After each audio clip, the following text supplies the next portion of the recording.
भारत का संविधान, सिद्धांत और व्यवहार। अब राजनीति विज्ञान की पाठ्यपुस्तक जो एनसीईआरटी की है उसके बारे में हम बात करेंगे।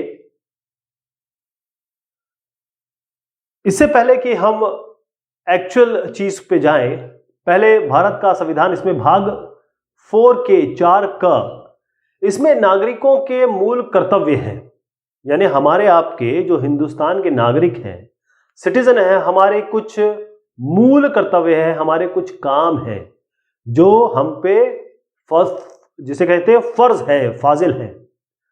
अनुच्छेद 51 क में कहा गया है मूल कर्तव्य कि हम एज अ भारत के नागरिक, हम भारत के प्रत्येक नागरिक, हमारा क्या कर्तव्य होगा। पहला कर्तव्य यह है, पहला बहुत ध्यान से सुनिए, कि हम संविधान का पालन करें। संविधान जिसके बारे में हम बहुत तफसील से बात करने वाले हैं, संविधान का पालन करेंगे। संविधान में जो आदर्श है, संविधान की जो संस्थाएं हैं, संविधान द्वारा जो संस्थाएं तय है, जैसे विधायिका, लेजिस्लेचर, इस तरीके से हमारी न्यायपालिका है, कार्यपालिका है, तो ये सारी चीजें जो संस्थाएं हैं उनका हम आदर करेंगे। राष्ट्रध्वज जो झंडा है हिंदुस्तान का और राष्ट्रगान, इसका हम आदर करेंगे। दूसरी चीज है, स्वतंत्रता के लिए हमारे राष्ट्रीय आंदोलन को प्रेरित करने वाले उच्च आदर्शों को हृदय से संजोए रखेंगे और उनका पालन करेंगे। यानी कि हमें ध्यान रखना होगा कि जो स्वतंत्रता हमें मिली है, हम स्वतंत्र नहीं थे, अंग्रेजों के गुलाम थे। बहुत मेहनत के बाद, बहुत आहुति देने के बाद हमें यह स्वतंत्रता मिली है, इसको हमें अपने दिल में रखना है।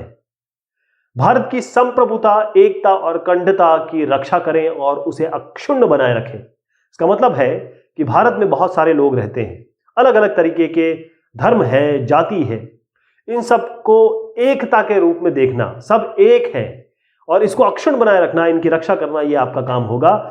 फिर इसके बाद बात आती है देश की रक्षा करना। देश जिस मिट्टी पे हम रहते हैं, जहां से उपजी हुई सब्जियां, रोटी हम खाते हैं, जहां पर हमारा घर है, और देश की रक्षा हमें करनी है किसी भी तरीके से।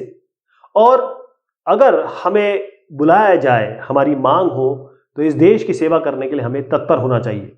अगर एक कंप्यूटर प्रोग्राम है आप और कंप्यूटर प्रोग्राम बना रहे हैं, तो इसी तरीके से आप राष्ट्र की सेवा कर रहे हैं। कोई अगर साफ सफाई कर रहा है, देश की सेवा कर रहा है। भारत के सभी लोगों को समरसता और समान भ्रातृत्व यानी कि भाईचारा, इसकी भावना का निर्माण करें, जो धर्म, भाषा, प्रदेश या वर्ग पर आधारित सभी भेदभावों से परे हो। ऐसी प्रथाओं का त्याग करें जो महिलाओं के सम्मान के विरुद्ध हो, उनके लिए ठीक ना हो। सीधी सी बात है कि इतने सारे धर्म हैं, इतने सारी जातियां हैं, सबकी आपको एक तरीके से समानता के रूप में इन्हें देखना है और इज्जत करनी है। और सबसे बड़ी बात है, महिलाओं का आदर करना है। फिर बात आती है जो हमारी सामासिक, यानी कि जो हम सबकी संस्कृति है, किसी एक की संस्कृति नहीं है, हमारी एक बहुत बड़ी, बहुत बेहतरीन, गौरवशाली परंपरा है, उसको हमें समझना चाहिए और हम इसको रखें अपने पास दिल में और इसका संरक्षण करें। फिर बात आती है जो पर्यावरण, देश में जो पेड़ है, पौधे है, फ्लोरा है, फौना है, वन, झील, नदी, जो वन्य जीव है, इन सब की हमें रक्षा करना है, इन्हें बचाना है और इनको केवल प्राणी मात्र नहीं देखना है, ये भी इनके कारण हम हैं, हमारे कारण ये हैं। वैज्ञानिक दृष्टिकोण, मानववाद और ज्ञानार्जन तथा सुधार की भावना का विकास करें, यानी साइंटिफिकली सोचें, लॉजिकली सोचें और देश को बाकी देशों के बराबर लाने या उनसे आगे ले जाने की कोशिश करें। जितनी भी सरकार की संपत्ति है जिसको हम ओन नहीं करते हैं, उसकी सुरक्षा करनी है, रेलवे की, मेट्रो की, हवाई जहाज की, इन सब की हमें सुरक्षा करनी है। इसके अलावा व्यक्तिगत और सामूहिक गतिविधियों के सभी क्षेत्रों में उत्कर्ष की ओर बढ़ने का सतत प्रयास करें, जिससे राष्ट्र निरंतर बढ़ते हुए प्रयत्न और उपलब्धि की नई ऊंचाइयों को छू सके। जो भी हम काम कर रहे हैं, चाहे हम पर्सनल लेवल पे काम कर रहे हैं या समूह में काम कर रहे हैं, जितने भी काम है उसका मेन आइडिया ये होना चाहिए कि हमको राष्ट्र को आगे बढ़ाना है, देश को आगे रखना है, उसको आगे बढ़ाना है और ऐसी ऊंचाइयों को छुआना है या छूना है हमें, जिससे हमारे प्रयत्नों से देश का भी उत्थान हो, भला हो। उसके बाद आती है, यदि माता पिता या संरक्षक है 6 वर्ष से 14 वर्ष तक की आयु वाले अपने यथास्थिति बालक या प्रतिपाल्य को शिक्षा के अवसर प्रदान करें। अगर आप माँ बाप हैं या किसी गार्जियन हैं, ध्यान रखेंगे आप कि जो बच्चे हैं 14 वर्ष से आयु से जो कम बच्चे हैं, उनकी उम्र कम है, उनको एडुकेशन, उनको प्रॉपर एडुकेशन देना, शिक्षा के अवसर प्रदान करना, यह आपकी जिम्मेदारी है। तो ये हमारे नागरिकों के मूल कर्तव्य हैं। एक बार इसको फिर देखिएगा, ये जो चीजें हैं अगर हम अपने में आत्मसात करेंगे तो ये हमें एक अच्छा इंसान बनने में और एक अच्छा नागरिक बनने में, देशभक्त बनने में, राष्ट्रवादिता पैदा करने में और सभी हिंदू मुस्लिम सिख ईसाई सबको प्यार करने में, चाहे हम लोगों को देखें, जानवरों को देखें, जमीन को देखें, पत्थरों को देखें, सबसे हमें मोहब्बत हो जाएगी। और इस भावना से हम आगे बढ़ेंगे तो देश बहुत अच्छे भावना में, बराबरी की भावना में आगे बढ़ेगा। और देश का आगे बढ़ेगा तो आप आगे बढ़ेंगे, आपके बच्चे आगे बढ़ेंगे। यही नागरिकों के मूल कर्तव्य है।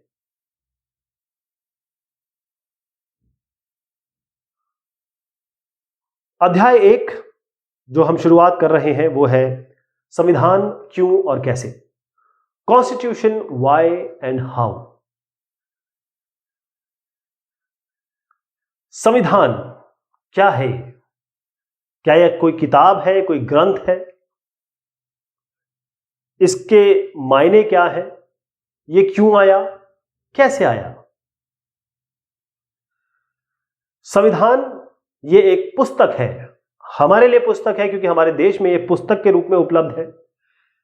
एक और देश की मैं बात करूंगा, कई ऐसे देश आएंगे जिनमें इस तरीके से नहीं है।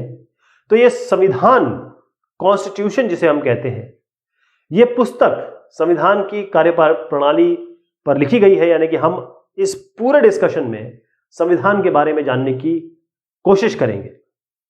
तो ये समझना बहुत जरूरी हो जाता है कि सरकार का ढांचा क्या होगा। होता यह है कि हम जब अपने घर में होते हैं, जैसे आप और मैं अपने घर में हैं, तो हमारे एक पिताजी होंगे, हम इनके हिसाब से काम करते हैं, ये हमें बताएंगे, ये हमें गाइड करेंगे। ऐसी देश की जब बात आती है तो एक सरकार होती है। एक चाहे अब पुराने जमाने में ले लें तो वहां राजा हुआ करते थे। तो ये समझना जरूरी हो जाता है, सरकार के पूरे ढांचे और सरकार की संस्थाओं को नियंत्रित करने वाले अलग अलग सिद्धांत की उत्पत्ति भारत के संविधान से हुई है। जो कॉन्स्टिट्यूशन है वही ये बताता है कि ये सरकार कैसी होगी, किस तरीके की होगी, क्या रूप होगा इसका।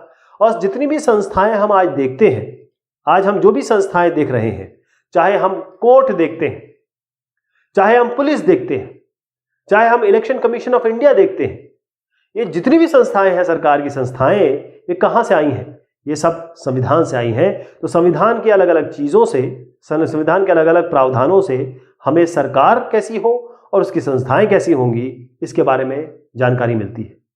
तो हम कोशिश करेंगे ये जानने की कि संविधान किसे कहते हैं, एक्चुअल में कॉन्स्टिट्यूशन है क्या, और संविधान से हमें मिलता क्या है, संविधान समाज को देता क्या है, संविधान समाज में शक्ति का बंटवारा कैसे करता है, कैसे पावर का डिस्ट्रीब्यूशन होता है। जैसे मान लीजिए आपके पिताजी हैं, आपको और मुझे, हमारे पिताजी जो है वो किस तरीके से पावर डिस्ट्रीब्यूट करेंगे।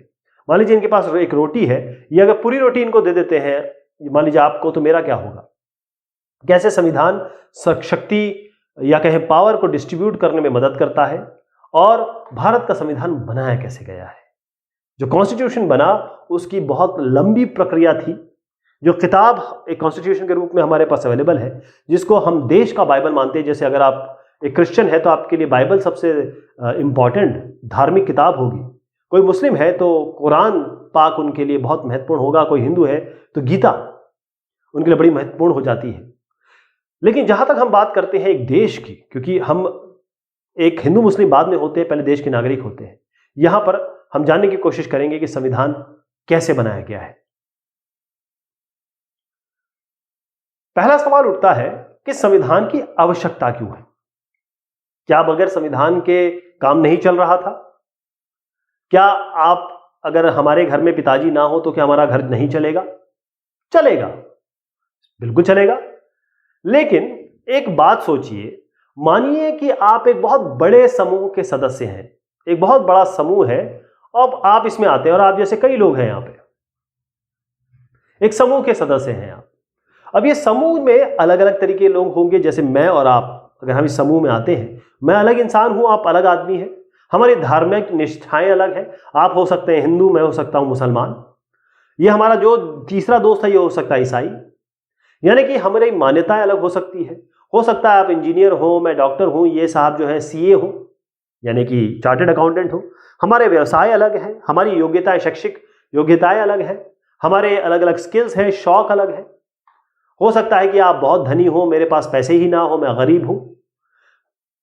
हो सकता है कि मैं बहुत बूढ़ा हूं, आप बहुत जवान हो। तो इतनी सारी विविधताएं एक समूह में आपको देखने को मिलती है। तो ऐसे समूह में, ये जो समूह मैंने एक ग्रुप बनाया, इस ग्रुप में आप देखेंगे कि कई ऐसी चीज होगी जिसको लेकर विवाद हो सकता है। जैसे आप कहेंगे, देखिए मेरे पास संपत्ति हो 50,000, मैं कहूंगा नहीं साहब 10,000 से काम चल जाएगा, या हमारे में कॉन्फ्लिक्ट हो गया ना, कितना किसके पास संपत्ति होनी चाहिए। मेरे पास 10 घर हो सकते हैं, आप कहेंगे नहीं साहब मेरे पास केवल 2 घर, मतलब एक आदमी के पास देश में 2 ही घर होने चाहिए। संपत्ति कितनी हो किसी के पास, अच्छा सुरक्षा के लिए खर्च करना चाहिए कि नहीं करना चाहिए, खर्च करना चाहिए देश को, इस पे सवाल उठ सकता है। कोई कहेगा नहीं नहीं नहीं नहीं, आप केवल एजुकेशन और हेल्थ पे खर्चा करिए, आप सुरक्षा पे मत खर्च करिए। तो यहां कॉन्फ्लिक्ट हो गया। तो यहां पर हो सकता है कि ये हम दोनों मिल जाएं आपस में, और हम ये तीसरे दोस्त के साथ थोड़ी दुश्मनी निकाल लें, गुस्सा हो हम इससे। तो क्या हमें किन्हीं सदस्यों के विरुद्ध भेदभाव करना चाहिए? तो ये जो सवाल है, इन सब के जवाब ये हर आदमी जितना भी इसके अंदर, इस ग्रुप के अंदर दिख रहा है, ये अलग अलग देगा। सबके जवाब एक जैसे नहीं होंगे, यानी जो भिन्नताएं हैं, अलग अलग हमारी सोच है, हम क्योंकि 5 उंगलियां आप अगर उठा के देखें तो एक जैसी नहीं होती है। हमारी भिन्नताओं के साथ हमें रहना है, हमको अलग अलग धर्म, अलग अलग जाति, अलग अलग सोच के बावजूद भी हमें एक साथ रहना है, क्योंकि हम एक दूसरे पे आश्रित हैं। हम एक सोशल एनिमल हैं। हम, अगर आप बताइए आपकी साइकिल पंचर हो जाए तो आप अपनी पंचर ठीक कर लेंगे? मुझे नहीं लगता आप पंचर वाले के पास जाएंगे। तो हमको एक दूसरे के सहयोग की जरूरत पड़ती है। तो इसीलिए अगर हमें शांतिपूर्वक रहना है, मान लीजिए हम दोनों मिलकर इनकी पिटाई करने लगे, गुस्सा हम इन पे करने लगे, तो फिर कैसे काम चलेगा? शांतिपूर्ण भी तरीके से रहना है। ये सब चीजें जो आती हैं, यहीं से हमें संविधान की आवश्यकता क्यों है, इसका हमें उत्तर मिलता है। तो होगा ये कि हम कोशिश करेंगे कि ऐसे कुछ नियम बन जाए, कानून बन जाए, ऐसे कोई बेसिक, जिसे हम बुनियादी नियम कहते हैं, कुछ इस तरीके से आ जाए कि ये जो साहब हैं इनको पता लग गया कि देखिए ये दोनों मिलके हमारे ऊपर कुछ आक्रमण कर सकते हैं, ये दोनों मुझसे गुस्सा रहते हैं, कहीं मेरे पे कोई आक्रमण ना कर दे। तो जो असुरक्षा की भावना है वो थोड़ी सी दूर होगी। ये पता चलेगा कि ये हम दोनों कैसे इस तीसरे आदमी के साथ बिहेव करने वाले हैं, यानी कि हम कैसा बर्ताव करेंगे, ये भी क्लियर हो जाएगा। किसका किस पे अधिकार है, मेरे पास 2 घर हैं, आपके पास 10 घर हैं, आपका अधिकार है इनके ऊपर, ये भी क्लियर हो जाएगा किसका किसके किस चीज पे अधिकार है। यानी कि अगर हमको एक ग्रुप में रहना है, एक समाज के रूप में रहना है, एक क्षेत्र के रूप में रहना है, एक देश के रूप में रहना है, तो जरूरी ये हो जाएगा कि हमारे पास एक न्यूनतम समन्वय बना रहे, आपस में एक प्रेम की भावना, आपस में एक विश्वास की भावना हो, सदस्यों को पता हो कि हमारे पास जो ये ग्रुप, मैंने आपकी शुरुआत में बताया कि ग्रुप है, इसमें लोगों को पता हो कि भाई इसमें कुछ नियम है, इस नियम कानून को ना तो मैं ब्रेक कर सकता हूं, ना आप ब्रेक कर सकते हैं, ना ये तीसरे साहब ब्रेक कर सकते हैं। अब बात सही हो गई ना? अब कोई कॉन्फ्लिक्ट के चांसेस थोड़े कम हो गए। हमने देखा कि जहां पर अगर नियम कानून नहीं थे, आपस में कुछ दिक्कतें हो सकती थी, आपस में जो डिस्कशन थे वो ठीक तरीके से किसी एक फाइनल कंक्लूजन पे नहीं पहुंच रहे थे, वहां पर चीजें सॉल्व होने लगी। अब एक और चीज जोड़ लीजिए, मान लीजिए इसके बावजूद भी मैं और आप मिलके इस तीसरे साहब के साथ कुछ गड़बड़ करने की कोशिश करते हैं, तो कुछ नियम जो बनाए गए हैं उस पे न्यायालय, जो नियम बनाए गए हैं वो न्यायालय के जरिए, कोर्ट के जरिए लागू किए जा सकते हैं।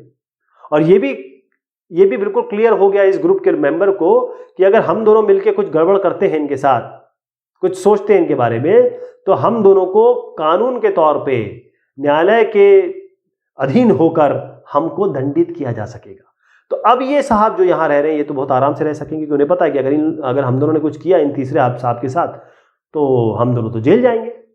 तो इसका मतलब ये है कि कुछ ऐसे नियम कानून जो जिनको कानूनी, ऐसे नियम कानून या ऐसे नियम जिनको कानूनी मान्यता हो, जिसको न्यायालय के जरिए लागू किया जा सकता हो, तब हम सोचेंगे, कहेंगे कि ये नियम बिल्कुल सही है।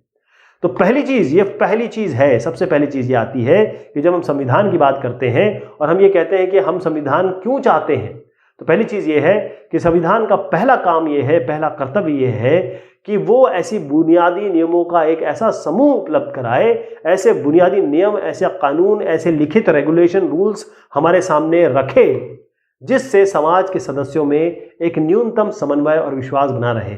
न्यूनतम मतलब एक कम से कम जो समन्वय, मतलब आपस में एक विश्वास, एक मोहब्बत और एकमीयता, यानी कि एक साथ रहने की जो एक चाह है वो डेवलप हो। तो पहली चीज तो ये हो गई। संविधान का पहला काम यह है कि नियम कानून कुछ इस तरीके से बने कि आप, मैं और ये साहब तीनों आराम से एक जगह या एक देश में या एक राज्य में रह सके। पहला समझ गया, ये संविधान का पहला काम है। अब संविधान का हम दूसरा काम देखना चाहते हैं, उसके पहले थोड़ा सा मैं आपको डिस्कशन बताऊंगा। देखिए दूसरा काम तो ये है, सीधे एक लाइन में, दो लाइन में लिखा हुआ है, लेकिन इसको समझने की कोशिश करते हैं।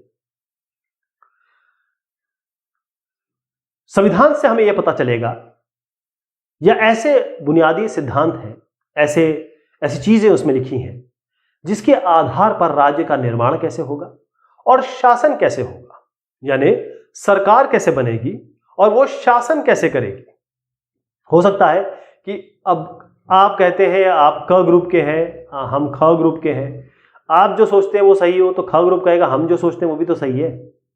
आप वो ये सोचता है कि आप गलत सोचते हैं तो ये साहब सोचते हैं कि ये वाला ग्रुप सोचता है कि ये गलत सोचते हैं।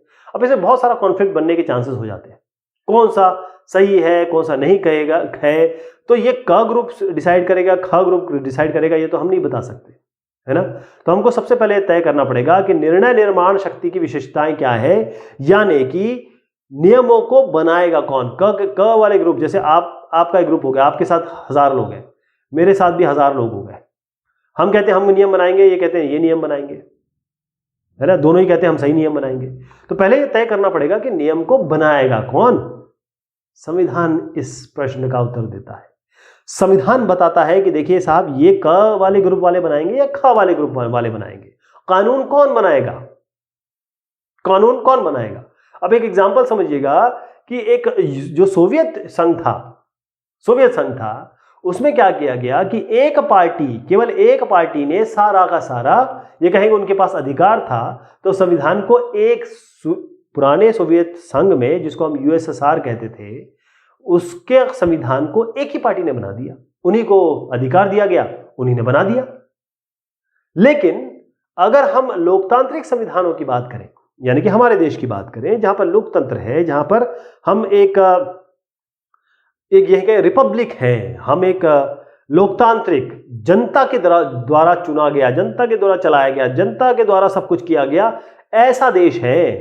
तो यहां पर ऐसे लोकतांत्रिक संविधानों में जनता फैसला लेती है कौन क्या करेगा। संविधान ये बताएगा, जनता तय करेगी कौन क्या करने वाला है। तो कितने लोग हो, कौन लोग हो, कैसे हो, कौन वोट देगा, किस तरीके से वोट देगा, प्रतिनिधि कैसे चुने जाएंगे, निर्वाचित होंगे, मनोनीत होंगे, कैसे होगा। तो सब भारतीय संविधान में क्लियरली ये स्पष्ट किया गया है, बिल्कुल क्लियरली ये लिखा गया है कि अधिकतर कानून जो है वो संसद बनाएगी। कौन बनाएगा, संसद। हम जानते हैं हमारे पास संसद है, लोकसभा, राज्यसभा, यह कानून बनाएंगी। और इस संसद का गठन, इसका गठन या इसको बनाने की प्रक्रिया एक विशेष प्रकार की प्रक्रिया होगी। हम जानते हैं कैसे बनती है, हम इसमें वोट देते हैं। एक लोकसभा है, राज्यसभा है, लोकसभा के लोगों को डायरेक्ट हम चुनते हैं, जिनको हम मेंबर ऑफ पार्लियामेंट कहते हैं, सांसद कहते हैं। तो बिल्कुल क्लियरली संविधान में लिखा हुआ है कि संसद कैसे होगी, अधिकतर कानून संसद बनाएगी, और संसद के में लाए जो लोग जाएंगे वो कैसे जाएंगे, क्लियरली संविधान में लिखा हुआ है। तो संविधान, अब एक और चीज आप यहां पर ले आते हैं कि संविधान का जो दूसरा काम है वो क्या है। संविधान का दूसरा काम ये होता है, या ये ऐसा है, ये बिल्कुल क्लियर करना, स्पष्ट करना कि समाज में निर्णय लेने की शक्ति किसके पास होगी। मान लीजिए आप और मैं हैं, हमारे बीच में कोई दिक्कत होती है तो घर का जो बड़ा है वही तो हमारी प्रॉब्लम सॉल्व करता है, वरना हम दोनों आपस में लड़ते रहेंगे, हमारे बीच में कोई चीज़ें सॉल्व ही नहीं हो पाएंगी। तो ये कौन होंगे, ये आपके चाचा होंगे, ताऊ होंगे, पिताजी होंगे, ये कौन होंगे, ये बताएगा संविधान। संविधान आपको बताएगा कि देखिए निर्णय लेने की शक्ति किसके पास है, जो निर्णय ले सकेगा, जो कानून बना सकेगा वो कौन है। यानी सरकार कैसे बनाई जाएगी ये संविधान तय करेगा। सरकार बनाई जाएगी, सरकार जब बनेगी उसके बाद क्या होगा, सरकार जब बन जाएगी उसके बाद ये सरकार फैसले लेगी, सरकार हमारे लिए कुछ फैसले लेगी और फिर उनको हमें वो कानूनी उनको दर्जा मिल जाएगा, फिर हम उन्हें फॉलो करना पड़ेगा, जो हम नियम कानून की बात कर रहे थे। तो सरकार की शक्तियों पर सीमाएं। अब इसमें तीसरा मैं आपके पास लाना चाहूंगा कि तीसरा काम क्या है संविधान का। तो उसको समझने की कोशिश करिए कि सरकार की शक्तियों पर सीमाएं। अब संविधान ने तो यह तय कर दिया कि सरकार कैसे बनाई जाएगी। अब जब एक सत्ता ने कानून बनाया, मान लीजिए एक एक्स की सरकार आई, एक एक्स पार्टी की सरकार आई, उन्होंने कुछ कानून बना दिया। ये जो कानून है वो आपको सही नहीं लग रहा, एक बहुत बड़ा ग्रुप है जिनको सही नहीं लगा। मान लीजिए कि सरकार ने कहा कि देखिए आप एक खास धर्म, एक खास समुदाय को कह दिया कि आप ये धर्म का पालन नहीं कर सकते, या आप हरे रंग का कपड़ा नहीं पहन सकते, या फिर कहे बजरंगी दल का कपड़ा नहीं पहन सकते। तो मैं अलग अलग दो पार्टी की बात कर रहा हूं। यहां पर दिक्कत क्या हो जाएगी, अगर सरकार ने कहा कि हरा नहीं पहनेंगे तो हरे वाले नाराज हो जाएंगे, कहा कि बजरंगी नहीं पहनेंगे यानी कि जो केसरिया कलर का कपड़ा होता है वो नहीं पहनेंगे, तो यहां पर दिक्कत आ जाएगी। कोई एक स्पेशल गीत है, कोई एक ऐसा गीत है, सरकार ने कहा कि नहीं नहीं नहीं नहीं ये गीत नहीं गाना। कोई धर्म या जाति, कोई एक समूह को उन्होंने कहा कि देखिए आप इन लोगों की सेवा करेंगे। मान लीजिए अनुसूचित जाति को कह दिया कि आप ब्राह्मणों की सेवा करेंगे केवल। ये पॉसिबल है आजकल के समाज में? नहीं है, नहीं हो सकता। ये चीज पॉसिबल ही नहीं हो सकती। तो ये जो चीज है, अगर सरकार इस तरीके से कुछ काम करती है, लागू करने की कोशिश करती है, तब आपके पास एक उपाय होना चाहिए, लोगों के पास एक तरीका होना चाहिए कि वो इसका विरोध कर सकें, ऐसी चीजों का जो सरकार ने उन पर लागू कर दिया है, जो उनके अधिकारों का हनन है। तो संविधान का जो तीसरा काम है वो ये है कि वह सरकार द्वारा अपने नागरिकों पर लागू किए जाने वाले कानूनों पर कुछ सीमाएं लगाए। ये सीमाएं इस रूप से मौलिक होती हैं कि सरकार कभी उसका उल्लंघन नहीं कर सकती। अगर आपने एक सरकार का चयन कर लिया, मान लीजिए एक एक्स पार्टी की सरकार आ गई, उसने ऐसा कुछ कर दिया कि एक बहुत बड़े तबके, बहुत बड़े समूह को एकदम खत्म करने की कोशिश करने लगी, तो यहां पर संविधान आएगा, यहां संविधान का रोल आएगा और संविधान बताएगा नहीं साहब आप ऐसा कुछ नहीं कर सकते, तो संविधान के आपको तहत चलना पड़ेगा। तो यानी कि एक सरकार की परिधि, सरकार की एक बाउंड्री डिफाइन हो गई कि सरकार अपने मनमाने तरीके से फैसले नहीं ले सकती, संविधान के दायरे में वो फैसले लेगी। तो संविधान सरकार की शक्तियों को कई तरीके से ये बाउंड्री में रखता है, सीमित करता है। सबसे अच्छा तरीका क्या है कि नागरिकों के रूप में हमारे मौलिक अधिकार जो है उसको क्लियर कर दिया जाए। सबसे बढ़िया तरीका यही है कि भाई हमारे ये हमारे मौलिक अधिकार है, हमारे फंडामेंटल राइट्स, ये हमारे फंडामेंटल राइट्स है। अब ये जो फंडामेंटल राइट्स है, जैसे मैं एग्जांपल बताता हूं, freedom to speak, freedom of expression. दूसरा एक और एग्जांपल देता हूं, रिलीजन। अब अगर हम किसी, जैसे मैंने यहां पर बताया कि किसी एक विशेष धर्म को कुछ करने से रोका गया या किसी को कुछ बोलने से रोका गया जो सरकार के खिलाफ नहीं है, बस वो एक एक्सप्रेशन, अपना विरोध जताना चाहता है, तो इन दोनों ही जगह पर ये मौलिक अधिकार आएंगे। तो क्लियर हो जाएगा कि देखिए सरकार ऐसा कुछ नहीं कर सकती जिससे मौलिक अधिकारों का हनन हो या उसका उल्लंघन हो। तो नागरिकों को कुछ मौलिक स्वतंत्रताएं या अधिकार दिए गए हैं, जैसे भाषण आप दे सकते हैं, कहीं खड़े होकर 4 लोगों को बुला के आप अपना भाषण दे सकते हैं, ऐसे स्वतंत्रता है आपके पास। संगठन आप बना सकते हैं।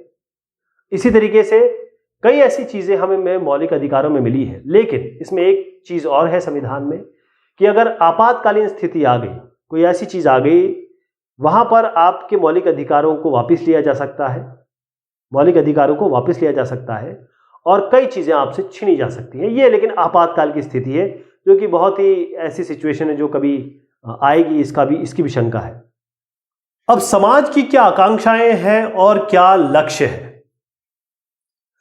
देखिए, जो हमारा संविधान है ये एक ऐसा उदाहरण है जिसमें ये एक ढांचा प्रोवाइड करता है, एक इंफ्रास्ट्रक्चर या ये कहें एक फ्रेमवर्क प्रोवाइड करता है, जिससे लोगों के लिए, समाज के लिए कुछ अच्छे काम किए जा सके।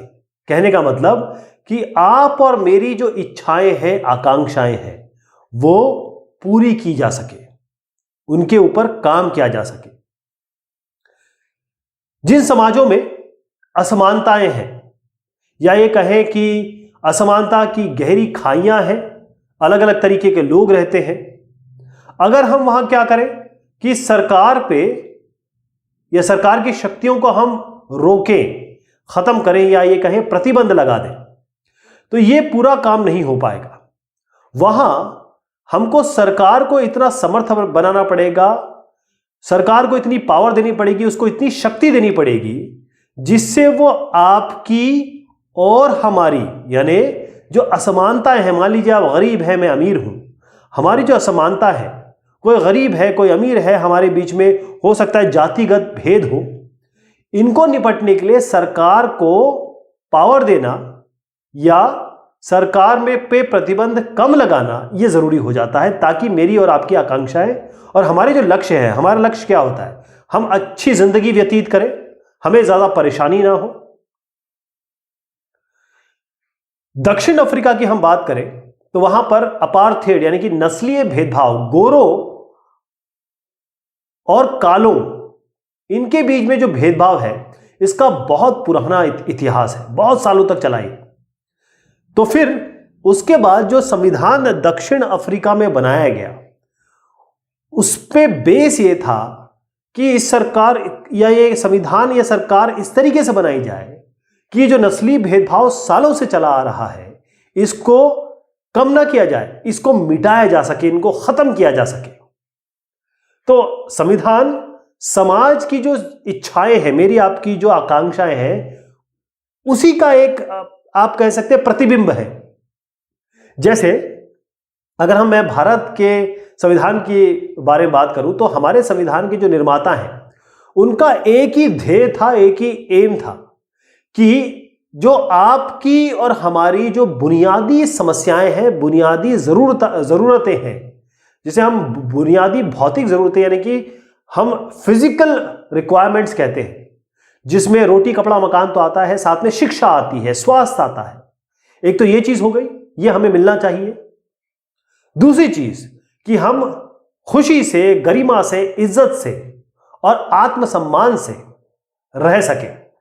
तो गरिमा और सामाजिक आत्मसम्मान ये भी जरूरी है, इसीलिए हमारे जो संविधान निर्माताओं ने इस पर बहुत खास ध्यान दिया। तो मैं आपको अब चौथा काम बता रहा हूं संविधान का। संविधान का जो चौथा काम है वो ये सीधा है कि सरकार को ऐसी पावर, अगर मैं ऐसे सरकार बनाऊं तो इस सरकार को इतनी पावर मिले या ऐसी क्षमता मिले जिससे ये आपकी और मेरी आकांक्षाओं, इच्छाओं, हमारी जो भी जरूरतें हैं उनको पूरा किया जा सके। साथ में मेरे और आपके बीच में अगर कोई असमानता है, गरीबी अमीरी की रेखा है, जातिगत भिन्नताएं हैं, उनको भी दूर किया जा सके, या ये कहे कि एक न्यायपूर्ण समाज, एक समाज ऐसा जिसमें न्याय या लॉ हो और ऐसी परिस्थितियां बन सके जिससे मैं और आप बहुत मोहब्बत से अच्छे से रह सके। तो एक कॉन्स्टिट्यूशन जो है संविधान को समर्थ बनाने वाले कुछ प्रावधान कैसे प्रोवाइड करता है, जरा मैं एग्जांपल छोटा सा देता हूं आपको। दक्षिण अफ्रीका में मैंने जैसे बताया कि अपार्थेड यानी कि जो नस्लीय विभिन्नता थी, जिसके कारण बहुत सारे लोगों ने अपनी जान दी, इतने बड़े बड़े नेल्सन मंडेला का हमने नाम लिया कि जो इतने साल अंदर रहे केवल इस नाम से कि वो गरीबों को या कहें कि जो काले थे उनको बराबरी का हक देना चाहते थे। तो इसके अलावा संविधान में, दक्षिण अफ्रीका के संविधान में यह चीज तय की गई कि हर एक इंसान को, हर एक आदमी को आवास और स्वास्थ्य सुविधाएं कौन देगा, यह संविधान में लिखा गया। अब देखिए ऐसे नहीं कि सरकार ने कानून बना दिया ना, सरकार ने कानून नहीं बल्कि संविधान में लिखा हुआ है कि सरकार को यह पूरी कोशिश करनी है कि हर एक इंसान को आवास मिले, रहने की जगह मिले और उसके हेल्थ, स्वास्थ्य सुविधाएं उसको पूरी उपलब्ध की जाए, यह संविधान में लिखा हुआ है। ऐसी मैं इंडोनेशिया की बात करता हूं। इंडोनेशिया में बहुत सारी चीजें हैं, जैसे राष्ट्रीय शिक्षा की बात है, उसके लिए संविधान में प्रावधान है। इसके अलावा एक और चीज बताता हूं कि जो गरीब और अनाथ बच्चे हैं, अगर हम अपने और जगह की बात करें, गरीब देशों की बात करें, तो गरीबों और अनाथों का कोई माँ बाप नहीं है, ये कैसे जी रहे हैं, कहाँ जी रहे हैं, बड़ी मुश्किल से ये जिंदगी जी पाते हैं, और ये आप जीते हैं तो बड़ी दयनीय जिंदगी जी पाते हैं। तो इंडोनेशियन सरकार ने या फिर वहाँ के जो संविधान निर्माताओं ने कहा कि देखिए, जो गरीब और अनाथ बच्चे हैं इनकी जिम्मेदारी कौन लेगा, ये सरकार लेगी। उनको पालना, उनको पोसना, उनको शिक्षा देना, ये जिम्मेदारी किसकी है, इंडोनेशियन सरकार की। अब आप समझ गए कि किस तरीके से संविधान को समर्थ बनाया जा सकता है, संविधान सरकार को समर्थ बना सकती है। अब बात की जाए राष्ट्र की बुनियादी पहचान। हम एक राष्ट्र को कैसे देखते हैं, क्या समझते हैं? किसी भी समाज की एक सामूहिक इकाई के रूप में पहचान होती है। जैसे एक समाज है, हमने कहा कि ये कोरी समाज है, हमने कहा ये कोई जाट समाज है, ऐसे हम पहचानते हैं, है ना। इसी तरीके से हमें जानकारी मिलती है, ऐसे हम जानते हैं। लेकिन जो बुनियादी नियम है, कुछ ऐसे नियम और सिद्धांत हैं, अगर हम इस पे सहमत होते हैं तो हम अपनी राजनीतिक पहचान बनाते हैं। कहने का मतलब यह है कि अगर हम कुछ नियमों का पालन करने लगे या सिद्धांतों को फॉलो करने लगे तो हमारी इस इकाई से जो पहचान हो ही रही है, इसके अलावा हमारी ऐसी पहचान भी हो रही है जिसको हम राजनीतिक पहचान कह सकते हैं, जब हम कुछ नियम और सिद्धांतों को फॉलो करें या उसको आत्मसात करें। संविधान आधिकारिक बंधन लगाकर यह तय कर देता है कि कोई क्या कर सकता है और क्या नहीं। कहने का मतलब संविधान हमें एक नैतिक पहचान भी देता है। आप इसको समझिए, मैंने 2 तरीके की पहचान बताई थी, अब आपकी तीसरी पहचान आ गई है, नैतिक पहचान। बहुत सारे बुनियादी राजनीतिक और नैतिक नियम विश्व के सभी प्रकार के संविधानों में स्वीकार किए गए हैं।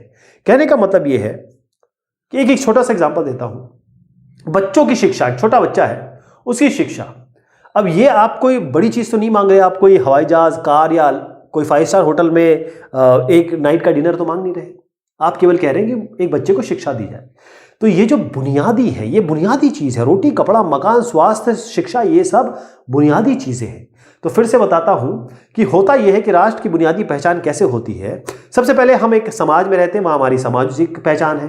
फिर हम आ जाते हैं कि हम कुछ नियम और सिद्धांत को मानेंगे तो राजनीतिक पहचान हम अपनी बना लेते हैं। उसके बाद क्या होता है कि अगर संविधान हमारे इस तरीके के आधिकारिक बंधन को तय करता है, इस तरीके की परिधि को तय करता है कि हम ये जान सकते हैं कि हमारी नैतिक पहचान क्या है, नीतिगत पहचान क्या है।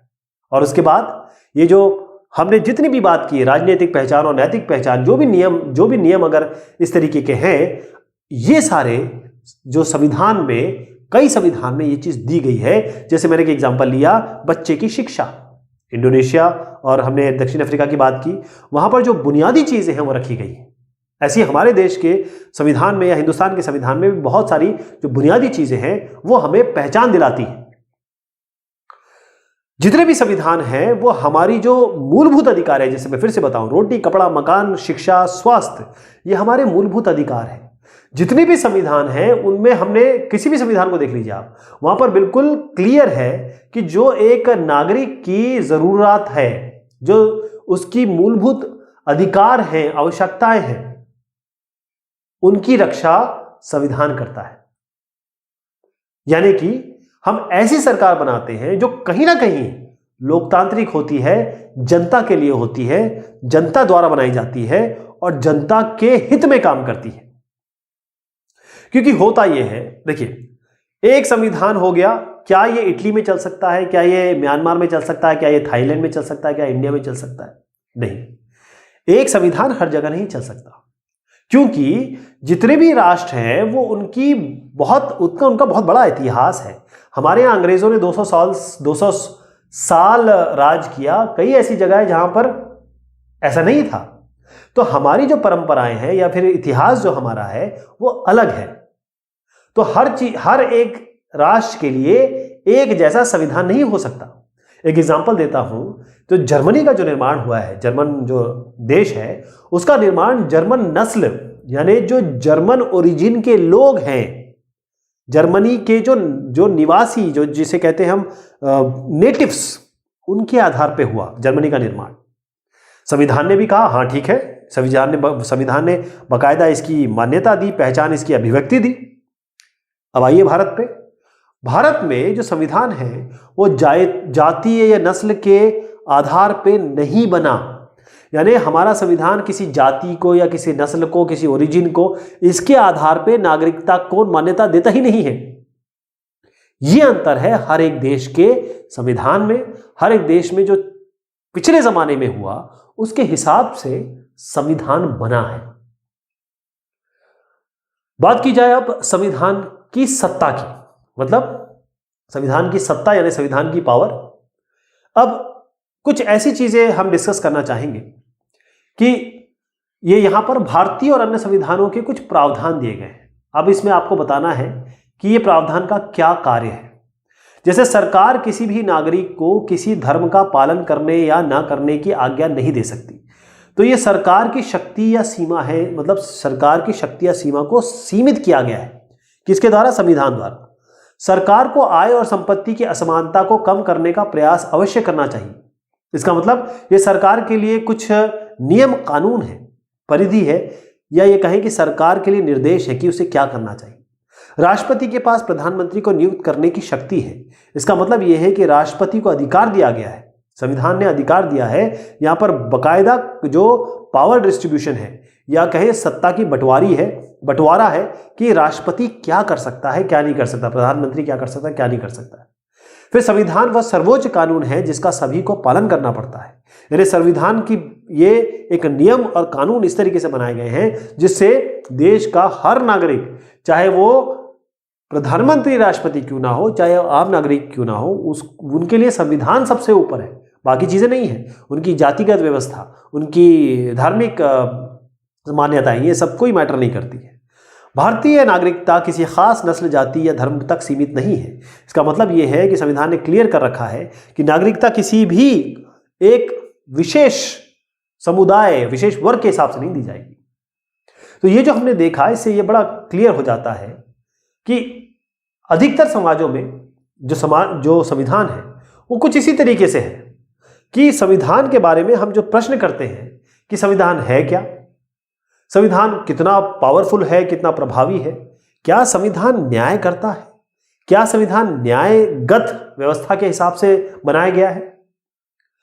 तो संविधान हर एक देश में हम देखते हैं अलग अलग तरीके से है। तो संविधान जो है मोस्टली आप देखेंगे कि 3/4 जो देश है पूरे विश्व में वो लोकतांत्रिक है, 1/4 लोकतांत्रिक नहीं है।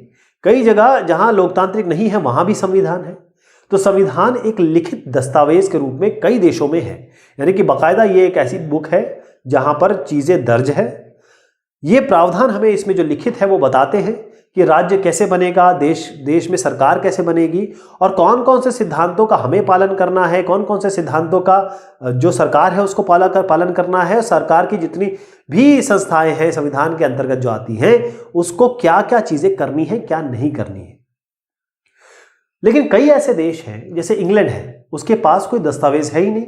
ये एक किसी साहब ने इसको लिखा हुआ है एक स्टोरी के नाम पे या किसी एक बुकलेट के नाम पे, लेकिन उनके पास संविधान के नाम का कोई दस्तावेज नहीं है कि भाई हम इसको संविधान कह सकें। बल्कि उनके पास जो दस्तावेज है और जो निर्णय लिए गए हैं, यानी कि जो कागजात हैं, या ये कहें कि जो उनके पास पन्ने हैं, डॉक्यूमेंट है, और जो निर्णय लिए गए हैं, बहुत समय से जो निर्णय लिए जा रहे हैं उसकी बाकायदा एक श्रृंखला है, एक कड़ी है।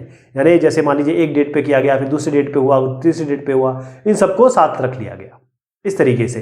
तो इसको सामूहिक रूप में ये कहते हैं ब्रिटिश जो इंग्लैंड के लोग हैं, या फिर इंग्लैंड में जो मान्यता है वो इस तरीके से है कि यही संविधान है, इसको संविधान कहा जा सकता है। तो संविधान किसी देश में हो सकता है अलग रूप में, किसी देश में अलग रूप में हो सकता है। अब संविधान को प्रचलन में लाने का क्या तरीका है, संविधान को कैसे लाया जाए। बहुत सारे ऐसे देश हैं वहां पर संविधान इसलिए काम नहीं कर पाता या कर रहा है क्योंकि इस संविधान को किसने बनाया? जो शासक हैं, सैनिक शासक, उन्होंने बना दिया, या ऐसे नेताओं ने बना दिया जो कि लोकप्रिय नहीं थी, जिनको लोग चाहते ही नहीं, पसंद ही नहीं करते। सैनिक शासक जो बनाएगा वो उस तरीके से बनाएगा अपना पावर रिटेन करने के लिए। जो लोकप्रिय नेता नहीं है वो अपने हिसाब से बनाएंगे, है ना। तो इसका मतलब ये है कि वो लोग जो लोगों से कनेक्ट नहीं है या लोगों को साथ लेकर चलने की जिनमें क्षमता ही नहीं है, उन लोगों ने बना दिया ये संविधान। विश्व में जो सबसे ज्यादा मान्यता प्राप्त, तो सबसे ज्यादा जो सफल अगर हम संविधान कह सकते हैं, तो एक तो भारत का संविधान है, दक्षिण अफ्रीका यानी कि साउथ अफ्रीका का है, America United states of America का है। तो ये ऐसे संविधान हैं, इनका एग्जाम्पल लिया जा सकता है क्योंकि ये एक सफल राष्ट्रीय आंदोलन, हमने अंग्रेजों के खिलाफ जो एक आंदोलन चलाया उसके बाद हमें स्वतंत्रता मिली। इसी तरीके से दक्षिण अफ्रीका में हुआ, नस्ली भेदभाव को ख़त्म किया गया, अमेरिका में भी इसी तरीके से हुआ।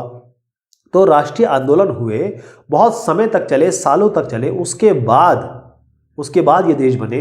इसीलिए इनके जो संविधान बने उनकी मान्यता सबसे ज़्यादा है, माना जाता है इसको।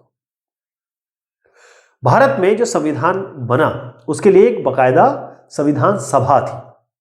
तो संविधान सभा ने दिसंबर 1946, ध्यान रखिएगा, दिसंबर 1946 और नवंबर 1949, तकरीबन 3 साल का आपको इसमें पता चल रहा होगा, इसके बीच में एक बाकायदा संविधान सभा थी, यानी कि एक बाकायदा लोगों का एक ग्रुप था, समूह था, उन्होंने हमारे देश में संविधान बनाया। लेकिन जब ये संविधान बनाया उसके पहले जो भी चीज हुई, देश में राष्ट्रीय आंदोलन हुआ, उसकी इन्होंने प्रेरणा ली क्योंकि हमारा बहुत लंबा इतिहास था। तो संविधान को इसलिए वैधता मिली, हमारे देश का संविधान इसलिए इतना मान्य है, हमारे देश के लोग संविधान को इतना मानते हैं क्योंकि जिन लोगों ने बनाया और उनको वो डायरेक्ट सीधा संवाद कर सकते थे, लोगों के में लोकप्रिय थे, लोगों ने उनको माना और सम्मान था उनका। इसीलिए ऐसा उन्होंने संविधान बनाया जो बहुत ही पावरफुल है, लोग उसकी इज्जत करते हैं। अच्छा, कुछ देशों ने जो अपना संविधान बनाया उस पर जनमत संग्रह कराया, यानी कि अपना कॉन्स्टिट्यूशन बना लिया और लोगों से कहा कि इस पे आप अपनी राय दीजिए, जनमत संग्रह कराया। लोग अपना पक्ष में राय दे सकते थे, विपक्ष में राय दे सकते थे कि नहीं ये चीज ठीक है, ये चीज ठीक नहीं है। अब भारत में जो संविधान है उसमें ऐसा कोई जनमत संग्रह नहीं हुआ, बना दिया गया और लोगों के सामने पेश किया गया। संविधान बनाने वालों का प्रभाव, ये भी एक बहुत बड़ी चीज होती है कि संविधान सफल होगा कि नहीं होगा। जैसे मैंने बताया, कोई आर्मी वाला आदमी बना दे या ऐसा आदमी बना दे जिसको सरकार जिसको लोग पसंद ही नहीं कर रहे हैं एज अ सरकार या एज अ नेता, वो लोग बना दे तो वो कभी भी सक्सेसफुल नहीं होगा। ऐसे ही नेपाल के संविधान के साथ हुआ कि वहाँ के जो राजा है, पहले उन्होंने राज किया, फिर उन्होंने जो डेमोक्रेटिक सरकार भी बनाई उसके भी पावर अपने पास रखे। तो ये सब चीज़ें, फिर माओवादी कम्युनिस्ट पार्टी आई, तो ऐसी जगह पे संविधान के सफल होने की संभावनाएं कम हो जाती है। तो संविधान में कुछ मौलिक प्रावधान है, कुछ बेसिक प्रावधान है। तो एक सफल संविधान की, अगर हम एक सफल कॉन्स्टिट्यूशन की बात करें तो इसकी सीधी विशेषता या आप ये कहेंगे कि सफल कैसे होगा कि मैं और आप, हम इसकी इज्जत करें, इसके सामने झुके, सलाम करें इसको, और हमारे लिए कुछ ना कुछ इस कॉन्स्टिट्यूशन में होगा, ये मेरे लिए, ये आपके लिए कुछ ना कुछ ऐसे होगा ताकि हम इसकी इज्जत कर सकें। जैसे एक एग्जांपल देता हूं कि आप मान लीजिए हिंदुस्तान में हिंदू है, मैं मुस्लिम हूं। अब संविधान में बहुसंख्यकों को समाज के अल्पसंख्यक समूहों का उत्पीड़न करने के लिए अनुमति अगर मान लीजिए दी गई हो, हिंदुओं को मुस्लिम पे अन्याय करने की अगर, या फिर मुस्लिम कर दें या फिर तीसरे आदमी को भी जोड़ लें, सिख साहब है, हिंदुओं को सिख पे कोई ये कहे कि उत्पीड़न करने के लिए उसमें दिया हो आपके संविधान में, तो क्या एक मुस्लिम या कोई एक सिख इस कॉन्स्टिट्यूशन का आदर करेगा? आप मुझे खुद ही सोच के बताइए, करेगा? बिल्कुल नहीं करेगा। मान लीजिए आप एक अनुसूचित जाति के हैं और आप किसी भी ब्राह्मण के साथ कोई भी बुरा व्यवहार कर सकते हैं। अगर ऐसा इस कॉन्स्टिट्यूशन में लिखा है तो जो ब्राह्मण है या वो लोग हैं जिनके खिलाफ इसमें लिखा, वो इसका आदर करेंगे? नहीं करेंगे। इसका मतलब अगर किसी पहचान को दबाया जा रहा है या छोटे समूह को दबाया जा रहा है या हर आदमी के लिए कुछ ना कुछ यहां पर नहीं है, तो संविधान के उस तरफ आप आदर की भावना से नहीं देखेंगे। ये बहुत जरूरी हो जाता है कि संविधान को हम इज्जत से देखें। अब एक एग्जांपल देता हूं, एक एक रेस्टोरेंट है जिसमें वेज और नॉन वेज दोनों मिलता है, तो आप भी जा सकेंगे, मैं भी जा सकूंगा। लेकिन एक रेस्टोरेंट है केवल वेज मिलता है, तो इसमें वेजिटेरियन जा सकेंगे, नॉन वेज तो जा ही नहीं जा पाएगा।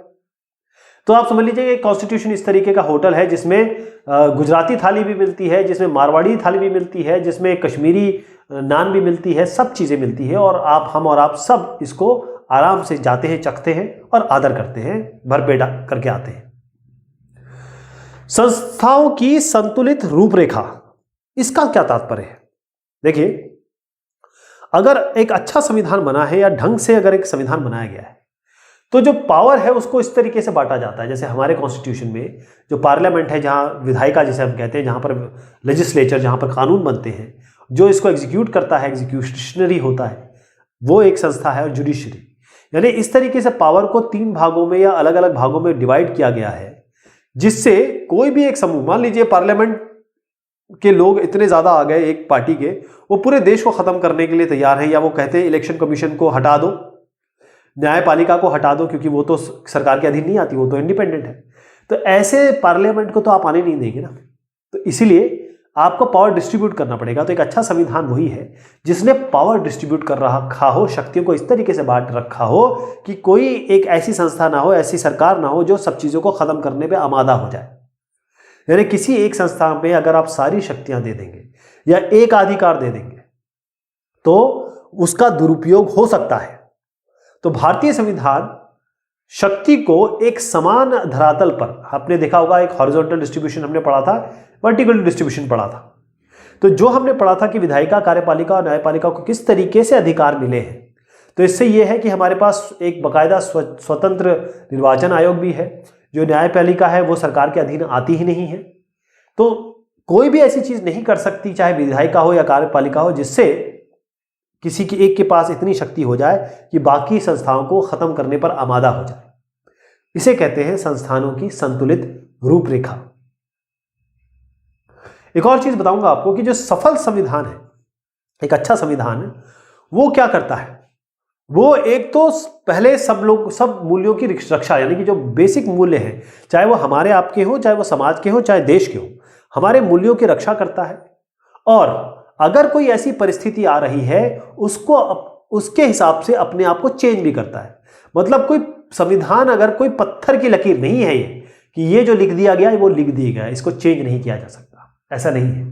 तो एक अच्छा संविधान वो भी होता है जो मूल्यों की रक्षा करता है, लोगों की भलाई या फिर देश को इस तरीके से समझता है कि हर चीजें, चाहे वो जीवित हो, अजीवित हो, जानवर हो, गरीब हो, महिलाएं हैं, सबका सम्मान हो।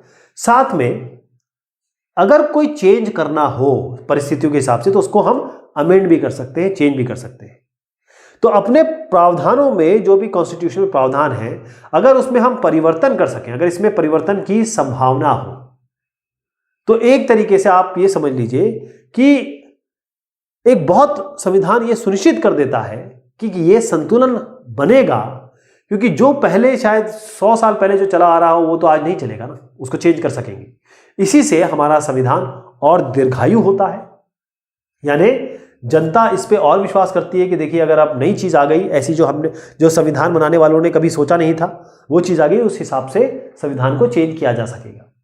और इस व्यवस्था से ये भी बहुत क्लियर हो जाएगा, सुनिश्चित हो जाता है कि कोई भी वर्ग या समूह अपने बलबूते पर संविधान को नष्ट नहीं कर सकता। इससे यह भी क्लियर हो जाता है कि अमेंडमेंट कर सकते हैं और मूल्यों की रक्षा भी करता है। तो कोई भी ऐसा अगर सिचुएशन बन जाए कि कोई खत्म करने की कोशिश करे, वो नहीं कर सकता। तो यह पता लगाने के लिए कि क्या किसी संविधान की सत्ता मान्य है या कहें कि संविधान अच्छा है कि नहीं अच्छा है, आप 2-4 प्रश्न पूछ लीजिए। पहला प्रश्न, क्या जिन लोगों ने संविधान बनाया वो लोग विश्वसनीय थे? अगर वो लोग विश्वसनीय थे, संविधान अच्छा है। दूसरा, क्या संविधान में सुनिश्चित किया गया है कि जो शक्तियां हैं, मतलब पावर का प्रॉपर डिस्ट्रीब्यूशन हुआ है कि नहीं हुआ है? कोई कहीं ऐसा तो नहीं कि संविधान या फिर देश को नष्ट करने के लिए कोई ऐसी पार्टी आ जाए जिसको आपने पूरा पावर दे दिया है? अगर ऐसा नहीं है तो संविधान अच्छा है। तीसरा, संविधान न्यायपूर्ण है कि नहीं है? जितने समूह, जितनी जाति, जितने वैरायटी, जितनी डाइवर्सिटी एक देश में है, अगर उन सब के लिए काम किया गया है इनके लिए भी मैं नाम नहीं लेता हूं, सभी के लिए मान लीजिए, हर एक व्यवस्था ले लीजिए, हर एक समूह ले लीजिए, अगर संविधान न्यायपूर्ण है, सबको न्याय देता है, संविधान अच्छा है। अगर इनमें से कोई भी चीज नहीं है तो संविधान अच्छा नहीं है। भारतीय संविधान बना कैसे? अगर इसका फॉर्मल तरीका देखें, जिस तरीके से बना औपचारिक रूप से, एक संविधान सभा, इसको हम कह सकते हैं कि कॉन्स्टिट्यूशनल असेंबली या कॉन्स्टिट्यूशनल कमिटी, एक संविधान सभा है, इसका गठन हुआ और इन्होंने संविधान बनाया। लेकिन उस समय जब ये गठन हुआ इस कॉन्स्टिट्यूएंट असेंबली का, उस समय भारत और पाकिस्तान एक थे, यानी कि भारत और पाकिस्तान में विभाजन नहीं हुआ था। इसकी जो पहली बैठक हुई थी वो हुई थी 9 दिसंबर 1946 को। फिर उसके बाद भारत का विभाजन हुआ, यानी पाकिस्तान अलग हो गया, हिंदुस्तान अलग हो गया। तो 14 अगस्त 1947 को विभाजित भारत, यहां पर संविधान सभा जो एक कमेटी थी उसकी दोबारा बैठक हुई। तो संविधान सभा के जो सदस्य हैं वो 1935 में जो स्थापित प्रांतीय विधानसभाएं थी, जो अलग अलग हिंदुस्तान में उस समय 1935 में जो प्रांत थे, अलग अलग प्रोविंस थे, उनकी जो विधानसभाएं थी, विधानसभा जैसे आज हमारे एक स्टेट में विधानसभा होती है, उस तरीके की समझिए आप। तो वहां पर जो 1935 में प्रांतीय विधानसभाएं थी, उनके सदस्यों द्वारा अप्रत्यक्ष विधि से चुने गए थे। यानी कि जैसे मान लीजिए अलग अलग प्रांत में देश बटा हुआ था, तो यहां के जो विधानसभा के लोग थे, उन्होंने लोगों को मनोनीत किया या इलेक्ट किया, और ये लोग जो थे इस कॉन्स्टिट्यूएंट असेंबली में या संविधान सभा में आए। तो संविधान की या कहें संविधान सभा की जो गठन हुआ, इसकी रचना वो ब्रिटिश मंत्रिमंडल की एक समिति है, कैबिनेट मिशन, इसकी प्रस्तावना से हुई। तो ये योजना किस तरीके से थी कि भाई अब ये कितने लोग होंगे, कौन कौन लोग होंगे, कैसे कैसे लोग होंगे, कैसे आएंगे, इसके लिए बकायदा एक तरीका अपनाया गया, जिसको हम कैबिनेट मिशन, एक जो प्रस्तावना थी उसके हिसाब से बना। ब्रिटिश मंत्रिमंडल की एक समिति, कैबिनेट मिशन ने जैसे बताया कि देखिए ऐसे संविधान सभा बनेगी। तो जो भी प्रांत है, यानी कि जो भी प्रोविंस है, और जो देसी रियासत है या रियासतों के कुछ समूह है, ये जो समूह हो गए आपके, उनको उनकी जनसंख्या के अनुपात में सीटें दी गई। जैसे मान लीजिए इनको 10 दे दी गई, इनको 15 दे दी गई, इनको 30 दे दी गई, ऐसे सीटें दे दी गई। तो मोटे तौर पे देखा जाए तो 10 लाख, 10 लाख, 1 मिलियन, इसकी जनसंख्या पर एक सीट, इसकी जनसंख्या पर एक सीट, इसका अनुपात रखा गया, इसका रेशियो रखा गया। तो इससे क्या हुआ कि जो ब्रिटिश सरकार जिसपे शासन करती थी, प्रत्यक्ष शासन वाले जो प्रांत थे, उनको 292 सदस्य चुनने थे, जिसे हम कहते हैं ब्रिटिश राज, यानी जहां पर ब्रिटिश डायरेक्ट राज करती थी। और जो देसी रियासत थी, जैसे जो देसी रियासत थी, उनको 93 सीट्स मिली। भाई 292 सीट्स जो है वो वाले प्रोविंसेस होंगे जहां पर ब्रिटिश सरकार डायरेक्ट राज करती है, बाकी 93 जो देसी रियासतें थी। उसके बाद हर एक प्रांत की सीटों को अलग अलग समुदायों में बांटा गया। जैसे ये हो गया ना, तो इसको ऐसे से बांट दिया गया। बांटा कैसे गया? मुसलमान, सिख और बाकी सामान्य, इनमें उनकी जनसंख्या के अनुपात में 10 लाख जैसे मैंने बताया, उस हिसाब से बांट लिया गया। और जो प्रांतीय विधानसभाओं में जो प्रत्येक समुदाय के सदस्यों ने अपने प्रतिनिधियों को चुना, यानी जैसे मुसलमान, जैसे एक ये है, इसमें जो मुसलमान लोग हैं उन्होंने मुसलमान प्रतिनिधि, सिख लोगों ने सिख, और बाकी जैसे हैं हिंदू, उन्होंने अपने हिंदू प्रतिनिधि चुने। और ये जो है ना बड़ा प्रोपोर्शन में हुआ, यानी कि जो समानुपातिक, समान अनुपात के हिसाब से रिप्रेजेंटेशन सबको मिले। और एकल संक्रमण मत पद्धति, यानी एक आदमी एक मत देगा, उस तरीके से इनका इलेक्शन हुआ। ये कहें ये सभा बनाई गई। जो देसी रियासत में बता रहा हूं, जिसपे ब्रिटिश डायरेक्ट शासन नहीं करते थे, उनके प्रतिनिधियों का चुनाव कैसे हुआ? उनका चुनाव का तरीका आपस में डिस्कशन से हो, परामर्श से तय किया गया। आपस में एक डिस्कशन हुआ उसके हिसाब से कि भाई देसी रियासत किस हिसाब से वो चुनेगी। तो ऐसे संविधान सभा आपकी बनी। ये आप देख पा रहे हैं कि ये कुछ चित्र है जिसमें संविधान सभा के आपको मेंबर्स दिख रहे हैं। संविधान सभा का स्वरूप कैसा था? कैसा इसका फॉर्मेशन कैसा था? ये इस तरीके से हुआ कि 3 जून 1947 इस पे जो इसके हिसाब से जो योजना थी उसके अनुसार जो डिवीजन होगा विभाजन के बाद, क्योंकि हिंदुस्तान पाकिस्तान अलग हो गया तो उतने सदस्य तो रहे नहीं, तो पाकिस्तान से जो चुन के आए थे, क्योंकि उस समय हिंदुस्तान पाकिस्तान एक था, वहां के रियासतों से और जहां पर ब्रिटिश का शासन था वहां के जैसे पार्टीशन हुआ तो वो तो लोग जहां से चुन के आए थे वो तो रहे नहीं अब, क्योंकि वो पाकिस्तान के पाकिस्तान में चले गए। तो हुआ ये कि अब जो वास्तविक सदस्य थे, अगर मैं इसको जोड़ूं तो 292 और 93 कितना होता है? 5 9 18 385 करीब आपके मेंबर्स थे। लेकिन जैसे ही पाकिस्तान अलग हुआ तो इनकी संख्या जो है 299 रह गई। तो 26 नवंबर 1949 को 284 सदस्य ये उपस्थित थे जब इनकी चर्चा हुई या आप कहें कि मीटिंग हुई, और यही लोगों ने अंतिम रूप से जो संविधान फाइनल बना उस पे सिग्नेचर किए। कितने लोगों ने? 284 लोगों ने। अब यह ध्यान रखिए कि जो संविधान सभा बनी इसमें कोई ऐसा नहीं था कि भाई जो लोग चुन के आए हैं उनको वोटिंग, जैसे 18 साल आज क्या है, हर कोई भी वोटिंग होती है, चाहे निगम पार्षद हो, चाहे आपका कोई विधायक चुना जाए, चाहे एमपी चुना जाए, 18 साल से ऊपर जो भी बंदे हैं वो वोट देते हैं। लेकिन ऐसा उस समय नहीं था। ये संविधान सभा के लोग जो है कोई ऐसी वोटिंग से नहीं आए थे, लेकिन जितना ज्यादा प्रतिनिधि आए एक महकमे से, उसकी यहां कोशिश की गई, यानी कि हर धर्म का आदमी आए, हर समुदाय का आदमी आए, इसकी पूरी कोशिश की गई। जैसे मैं एग्जांपल देता हूं कि जो संविधान सभा है उसमें 28 सदस्य जो थे वो अनुसूचित जाति यानी आपके शेड्यूल कास्ट समुदाय से बिलोंग करते थे।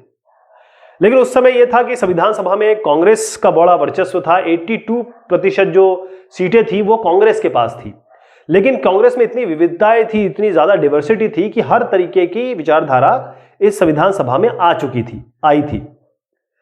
अब इसके कामकाज की शैली कैसे थी? संविधान सभा का कामकाज कैसे हुआ, इसकी शैली कैसे थी?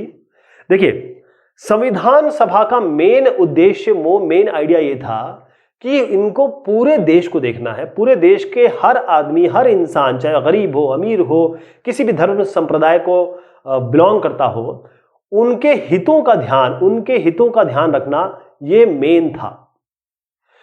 अब सदस्य थे, देखिए आपके घर में देखिए 2 भाई होंगे, उनके बीच में मतभेद हो जाता है। तो जब 284 या 299 लोग मिल रहे हैं, किसी बात पे डिस्कशन कर रहे हैं, तो इनके बीच में आपस में मतभेद होता ही है, होगा, होना भी चाहिए, तभी तो अच्छी चीज निकल के आएगा ही। ऐसी कोई भी बात नहीं थी, क्योंकि जहां भी हित की बात आती थी वहां टकराव होता था, मतभेद होता था। लेकिन ये डिबेट सभा इसलिए बनाई गई थी कि डिबेट हो और एक अच्छी चीज निकल के आए। तो ये मतभेद वास्तव में थे क्यों? वो वैध सैद्धांतिक आधार पे थे। ऐसा नहीं कि मुझे इसकी शक्ल पसंद नहीं है, संविधान सभा में इसको इसकी शक्ल पसंद नहीं है, ऐसा नहीं था। आपने कहा कि देखिए इतना रिजर्वेशन मिलना चाहिए, इन्होंने कहा नहीं इतना मिलना चाहिए। इस पे डिस्कशन हुआ, सब लोगों ने अपनी राय दी, फिर एक नंबर आया, इस तरीके से डिस्कशन हुआ। जैसे मैं एग्जांपल देता हूं किस बात पे इनके मतभेद थे या किस बात पे डिबेट हुआ, कि जो शासन प्रणाली है वो सेंट्रलाइज होनी चाहिए या डिसेंट्रलाइज होनी चाहिए, यानी कि केवल केंद्र के पास शक्ति होनी चाहिए या प्रोविंसेस को या जो राज्य बनेंगे उनको भी होनी चाहिए। राज्यों के बीच में संबंध कैसा होना चाहिए, जो न्यायपालिका होगी, जुडिशरी होगी, उसको क्या क्या पावर दी जाए, क्या क्या शक्तियां उसके पास हो, और क्या संविधान को संपत्ति के अधिकारों की रक्षा करनी चाहिए, जिसके पास जो संपत्ति है उसके, क्योंकि उस समय रियासतें थी, कई लोगों के पास बहुत पैसा था, कई लोगों के पास जायदादें थी, रियासतें थी, उनके अधिकारों की कैसे रक्षा की जाए। तो ये सब चीजें थी जिस पर डिस्कशन होता था, आपस में डिबेट होता था। एक ही चीज ऐसी थी, केवल एक ऐसी चीज थी जिसपे ये जो 284 लोग हैं इनके बीच में कोई मतभेद ही नहीं हुआ। इन्होंने सब, जिसे कहते हैं सबने यूनानिमस ढंग से इसको पास कर दिया। एक ही प्रावधान ऐसा था, बगैर किसी वाद विवाद के, बगैर किसी डिस्कशन के, बगैर किसी मतभेद के पास हो गया। वो था सार्वभौमिक मताधिकार, यानी कि कोई भी आदमी, गरीब हो, महिला हो, चाहे वो किसी भी धर्म, जाति, लिंग और आय का आदमी हो, अगर वो 18 के ऊपर है तो वो वोट दे सकता है। कितनी अच्छी बात थी। तो एक निश्चित आयु जो हमने अभी डिस्कस किया, तो किसी भी आयु का आदमी जो एक लेवल को प्राप्त कर ले, एक एज को प्राप्त कर ले, वो वोट दे सकता है। कोई भी किसी भी कहें कम्युनिटी से या समुदाय से आता। ये बगैर मतभेद के हुआ। तो संविधान सभा में जितनी भी चर्चा हुई, क्योंकि ये चर्चा बहुत 3 साल करीब लग गए संविधान को बनने में, तो 3 साल तक ये चर्चा हुई और उसके बाद जो जो चर्चा हुई, जो जो मतभेद हुए, जो जो डिस्कशन हुआ, जो भी डिबेट हुए, उनको बड़े मोटे मोटे खंडों में प्रकाशित किया गया, बाकायदा इसकी ये मौजूद है। और जो जो बारीकी से डिस्कशन हुआ या फिर कहें बहुत विस्तृत तरीके से डिस्कशन हुआ, ये सब प्रामाणिक जो डिस्कशन हुआ वो हमारे पास है, ये हमारे पास उपलब्ध है। अब कार्यविधि की बात हम कर रहे थे, तो कार्यविधि में कैसा हुआ कि अलग अलग मुद्दे थे कि भाई जो जो जैसे मैंने एग्जांपल बताया कि न्यायपालिका को कितना पावर मिलेगा, है ना, इस तरीके से अलग अलग मुद्दे थे। उसके लिए 8 मुख्य कमेटियां बनाई गई और इसमें उस समय के जो प्रमुख नेता थे जैसे जवाहरलाल नेहरू साहब, राजेंद्र प्रसाद साहब, सरदार पटेल जी, मौलाना आज़ाद साहब, बी आर अम्बेडकर साहब, ये अमूमन इन कमेटियों की जो मैंने 8 की बताई उनकी अध्यक्षता करते थे, उसके वो चेयरपर्सन थे। लेकिन एक बात सुनिए, ये जितने लोग थे इनकी आपस में विचारधारा ही अलग थी। मतलब ऐसा नहीं था कि सब एक साथ हो जाए और एक ही चीज एक्सेप्ट कर लें। अंबेडकर तो गांधी जी और कांग्रेस के बहुत बड़े आलोचक थे, क्योंकि उनको ये लगता था, वो ये कहते थे कि ये कांग्रेस और गांधी जी ने अनुसूचित जातियों के लिए कोई काम नहीं किया, मतलब उनके लिए जो काम करने चाहिए थे उतना नहीं किया। मतलब बड़े अलग अलग डिवर्सिटी या विचारधारा के लोग थे जो इन कमेटियों को हेड करते थे। बेसिक प्रयास इस संविधान सभा का, देखिए ये राजेंद्र प्रसाद जी हैं, ये अंबेडकर साहब हैं, तो ये जो संविधान सभा थी उसका मेन एम ये था कि जो फैसला हो वो सबकी आम राय से हो, जितने भी लोग हों वो सब डिस्कस करें और फिर फाइनली एक राय बनाएं। और कोई भी प्रावधान ऐसा ना बने जिससे किसी खास समूह को, जैसे मान लीजिए किसी मुसलमान को या किसी अनुसूचित जनजाति को कोई स्पेशल आप प्रिविलेज दे दें या समूह के पक्ष में ना हो। सबके लिए समान तरीके से डिस्कशन किया गया और सबके लिए प्रावधान ऐसे बनाए गए, किसी खास समूह को एलिट नहीं बनाया गया या इनको बहुत ज्यादा फायदे नहीं पहुंचाए गए। 11 महीने, 2 साल और 11 महीने, लगभग 3 साल इसकी इतना समय लगा और 167 करीबन जो हम देखते हैं इतनी बैठकें हुई। उसके बाद फाइनली संविधान बना। और जब ये डिस्कशन हो रहा था, जब ये बैठकें होती थी, वाद विवाद होता था, तब ये आम लोग, मेरे आप जैसे लोग थे, वो भी जाके इस पे बात कर सकते थे, डिस्कस कर सकते थे या फिर बैठ के देख सकते थे। और अखबार यानी कि मीडिया को भी पूरा ओपन रखा गया था कि आइए शामिल होइए इसमें। जब हमारा संविधान बन रहा था, इसके पहले बहुत बड़े राष्ट्रीय आंदोलन के बाद हमने अंग्रेजों से स्वतंत्रता पाई थी और बहुत सालों तक ये आंदोलन चला। कई लोगों ने जान गंवाई, कई लोगों ने इसमें हिस्सा लिया। तो राष्ट्रीय आंदोलन भी इसमें बहुत शामिल था। जब हमारी संविधान बनाया, हम संविधान सभा गठित हुई, उन्होंने अपने डिस्कशन किए। तो संविधान सभा वो जो राष्ट्रीय आंदोलन में जितने भी मेन सिद्धांत थे उन्हीं को आकार दे रही थी, उन्हीं को फलीभूत कर रही थी। जो भी राष्ट्रीय आंदोलन, जैसे राष्ट्रीय आंदोलन हुआ, हमने जो अलग अलग पार्टियां बनी, लोग बने, उन्होंने कहा हमको ये चाहिए, हमको वो चाहिए, हम स्वतंत्रता इसलिए ले रहे हैं कि हमें ये मिल जाए। तो जो जो मिल जाए या जो जो उनकी आकांक्षाएं थी, इच्छाएं थी, उनको ही राष्ट्रीय आंदोलन में जो चीज निकल के आई थी उसी को संविधान सभा बेसिकली फलीभूत कर रही थी, बना रही थी। क्योंकि हर चीज जो निकल के आई थी राष्ट्रीय आंदोलन की चर्चा से ही निकल के आई थी। तो भारत सरकार का स्वरूप कैसे होना चाहिए, हमें किन मूल्यों को अपनाना चाहिए, समर्थन देना चाहिए, कौन सी असमानताएं समाज में ऐसी है जिन्हें हमें दूर करना चाहिए, ये सारी चीजें स्वतंत्रता आंदोलन, राष्ट्रीय आंदोलन से निकल के आई थी। और इसी को संविधान सभा ने ध्यान में रखा और इसी हिसाब से संविधान बना। तो राष्ट्रीय आंदोलन में जो जो सिद्धांत थे, जो जो वैल्यूज थी, जो जो डिस्कशन था, जो जो पॉइंट्स निकल के आए, उसको संविधान में लाया गया। और इसका सबसे इंपॉर्टेंट उदाहरण यह है कि जो इसकी समरी है कि कौन कौन से पॉइंट्स जो है जिन पे हमें मेन ध्यान देना है, किस पे हमें देखना है, किस पे हमारी दृष्टि होनी चाहिए। तो 1946 में, अभी ये मैं आपको पढ़ के भी बताऊंगा, यहां पर है ये कौन कौन से उद्देश्य थे, प्रमुख बिंदु क्या थे। तो नेहरू साहब ने 1946 में अपना एक उद्देश्य प्रस्ताव बताया कि भाई हमारा संविधान बनाने का उद्देश्य क्या है। और यही जो प्रस्ताव है संविधान सभा के जो उद्देश्य है, जो संविधान सभा जिसलिए गठित की गई थी, उसके उद्देश्य को परिभाषित करता है। जितने भी लोगों की आकांक्षाएं थी, मूल्य थे हमारे देश के, हमारे अलग अलग समाजों के, हमारे अलग अलग समुदायों के, उन सबके आकांक्षाओं, इच्छाओं, मूल्यों को इसमें लाया गया। तो इसीलिए हमारा संविधान समानता, बराबरी, स्वतंत्रता, फ्रीडम, लोकतंत्र यानी कि डेमोक्रेसी, संप्रभुता, सबको मिला के चलना और एक सर्वजनीन मतलब हर एक इंसान के लिए जो संविधान बना, उसको आप देखते हैं कि बुनियादी प्रतिबद्धताओं को संस्थागत स्वरूप दिया गया। यानी कि जो चीजें, जितनी भी चीजें एक मान्य होती हैं एक समाज में, अच्छे समाज में, वो सब चीजें आप हमारे संविधान में देखते हैं। इसलिए संविधान एक ऐसी सरकार बनाने के लिए बिल्कुल प्रतिबद्धता, यानी कि ऐसी सरकार बनाई जाए इस संविधान को बना के कि संविधान ऐसी सरकार बनाने में मदद करेगा कि जो राष्ट्रीय आंदोलनों में लोगों ने, नेताओं ने जो अपनी आश्वासन दिए या इच्छाएं प्रस्तुत की या प्रेजेंट की, वो सब इसको पूरा किया जा सके। तो इसके लिए आप देखिए जो संस्थागत व्यवस्थाएं थी, इसको मैं बताने से पहले जरा मैं आपको वो बात बताऊंगा 1946 में जो उद्देश्य की बात हुई थी, वो उद्देश्य क्या था और वो उद्देश्य को किस तरीके से प्रदर्शित किया गया, संविधान में फलीभूत किया गया। तो भारत एक स्वतंत्र संप्रभु गणराज्य है। भारत ब्रिटेन के अधिकार में आने वाले भारतीय क्षेत्रों, देशी रियासतों और देशी रियासतों के बाहर ऐसे क्षेत्र जो हमारे संघ का अंग बनना चाहते हैं, उनका एक संघ होगा, यानी कि भारत एक होगा, सिंगल भारत, सबको मिला के एक देश बनेगा। जो संघ की इकाइयां हैं स्वायत्त होंगी, यानी कि जो फेडरल सिस्टम है वो लिया जाएगा और सभी शक्तियों का प्रयोग और कार्यों का संपादन करेंगे जो संघीय सरकार को नहीं दी गई हैं। इसका मतलब जो देश की सरकार है, जो प्रोविंसेस की सरकार है, यानी कि फेडरलिज्म इसमें लाया जाएगा, संघवाद इसमें लाया जाएगा।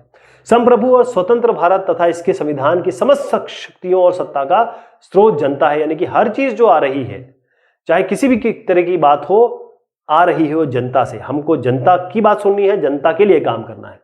भारत के सभी लोगों को सामाजिक, आर्थिक, राजनीतिक न्याय, कानून के समक्ष समानता, प्रतिष्ठा और अवसर की समानता, कानून और सार्वजनिक नैतिकताओं की सीमाओं में रहते हुए भाषण, अभिव्यक्ति, विश्वास, धर्म, उपासना, व्यवसाय, संगठन और कार्य करने की मौलिक स्वतंत्रता की गारंटी और सुरक्षा दी जाएगी। यानी कोई भी इंसान, कोई भी आदमी जो एक हिंदुस्तानी नागरिक है या जिसके लिए हम ये संविधान बना रहे हैं, उसको समानता मिले, उसको इज्जत मिले, हर एक तरीके की के इस देश में रहने के लिए उसको फ्रीडम मिले। जो अल्पसंख्यक है, जो बेचारे मार्जिनलाइज्ड है, पिछड़े लोग हैं, जनजाति है, दलित है, अन्य पिछड़े वर्ग है, उनको सुरक्षा देना हमारा मेन ध्येय होगा, मेन काम हो गया। ये उद्देश्य प्रस्ताव में था। इसलिए आज भी हम देखते हैं कि हम जो कई ऐसे वर्ग हैं जिनको रिजर्वेशन मिला हुआ है, हम उनको स्पेशल प्रिविलेज दिए गए हैं। गणराज्य की क्षेत्रीय अखंडता तथा थल, जल और आकाश में इसकी संप्रभु अधिकारों की रक्षा सभ्य राष्ट्रों के कानून और न्याय के अनुसार की जाएगी। यानी कि अगर हमारा देश बिल्कुल सभ्य राज्य है, हम किसी पे आक्रमण नहीं करने वाले और हम पे कोई आक्रमण करेगा तो हम छोड़ने भी नहीं वाले। इस तरीके से हम अपनी रक्षा, चाहे वो आर्मी, नेवी जो उसके बाद बनी, डिफेंस, आर्मी, नेवी और एयरफोर्स, तो थल, जल और आकाश तीनों में हमारा ध्यान रहेगा। हम डिफेंस के लिए पूरा ध्यान देंगे और विश्व शांति और मानव कल्याण के विकास के लिए देश स्वेच्छापूर्वक पूर्ण योगदान करेगा। यानी कि हम फॉरेन के लिए, देश विदेश के लिए, लोगों की मदद करने के लिए, देश को हमारे विश्व शांति के लिए, क्योंकि उस समय दौर था द्वितीय विश्व युद्ध का, तो विश्व युद्ध चल रहे थे, दिमाग में लोगों के थे, कई तरह की क्रांतियां हो रही थी, लोग अलग अलग देश स्वतंत्र हो रहे थे। तो इसके लिए कहा कि हम लोगों की मदद करने के लिए, दूसरे देशों की मदद करने के लिए तत्पर है।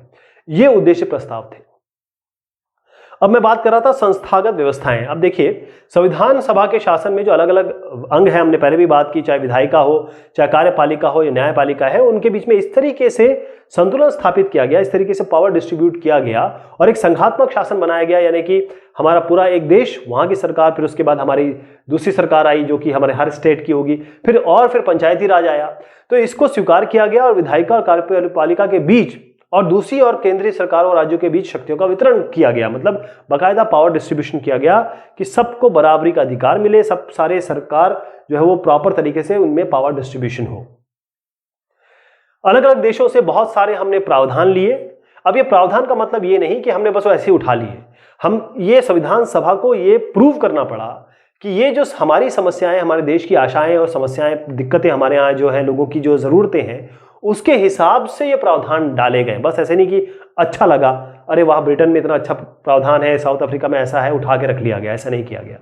बाकायदा इस पर डिस्कशन हुआ और जो हमारे देश के लिए सही लगा उसको यहाँ लिया गया। यानी कि हमारा जो संकुचित दृष्टिकोण था, जिसे प्रोरेकियल कहते हैं, उसको हमने छोड़ा। संविधान सभा ने या जो लोग थे उन्होंने जो संकीर्ण मानसिकता है उसको छोड़ा और अलग अलग देशों में जितने अच्छे अच्छे प्रावधान थे अलग अलग देशों के संविधान में उनको जज्ब किया, उनको आत्मसात किया, हमारे देश के संविधान में उसको डाला। तो कौन कौन से देश से क्या क्या प्रावधान, मुख्य प्रावधान हमने लिए? तो ब्रिटिश संविधान यानी कि ब्रिटिश कॉन्स्टिट्यूशन से सर्वाधिक मत के आधार पर चुनाव में जीत का फैसला, सरकार का संसदीय रूप यानी जो पार्लियामेंट बना या फिर सबसे ज्यादा जिसको मत मिलेंगे वो सरकार गठन करेगा किसी भी लेवल पे, ये ब्रिटिश संविधान से लिया गया। कानून के शासन का विचार यानी कि रूल ऑफ लॉ होगा, हर चीज कानून के दायरे में रहेगी। विधायिका में अध्यक्ष का पद और उसकी भूमिका यानी कि विधायक, हर एक लेजिस्लेचर में एक अध्यक्ष होगा, वो कौन अध्यक्ष होगा, किस तरीके से बनाया जाएगा, ये हमने ब्रिटिश संविधान से लिया। कानून निर्माण कैसे बनेगा, उसकी विधि क्या होगी, ब्रिटिश संविधान से लिया। आयरलैंड से हमने लिया राज्य के नीति निर्देशक तत्व यानी कि जो डायरेक्टिव प्रिंसिपल्स हैं, किस तरीके से एक राज्य को इंडिकेशन दिया जाएगा, किस तरीके से चीजें चलेंगी एक राज्य में, मतलब राज्य मतलब पूरे देश की बात हो रही है। यह आयरलैंड से लिया हमने। फ्रांस से हमने लिया कि सब बराबर हो, सब फ्रीडम से जिए और आपस में मोहब्बत हो यानी कि स्वतंत्रता, समानता और बंधुत्व।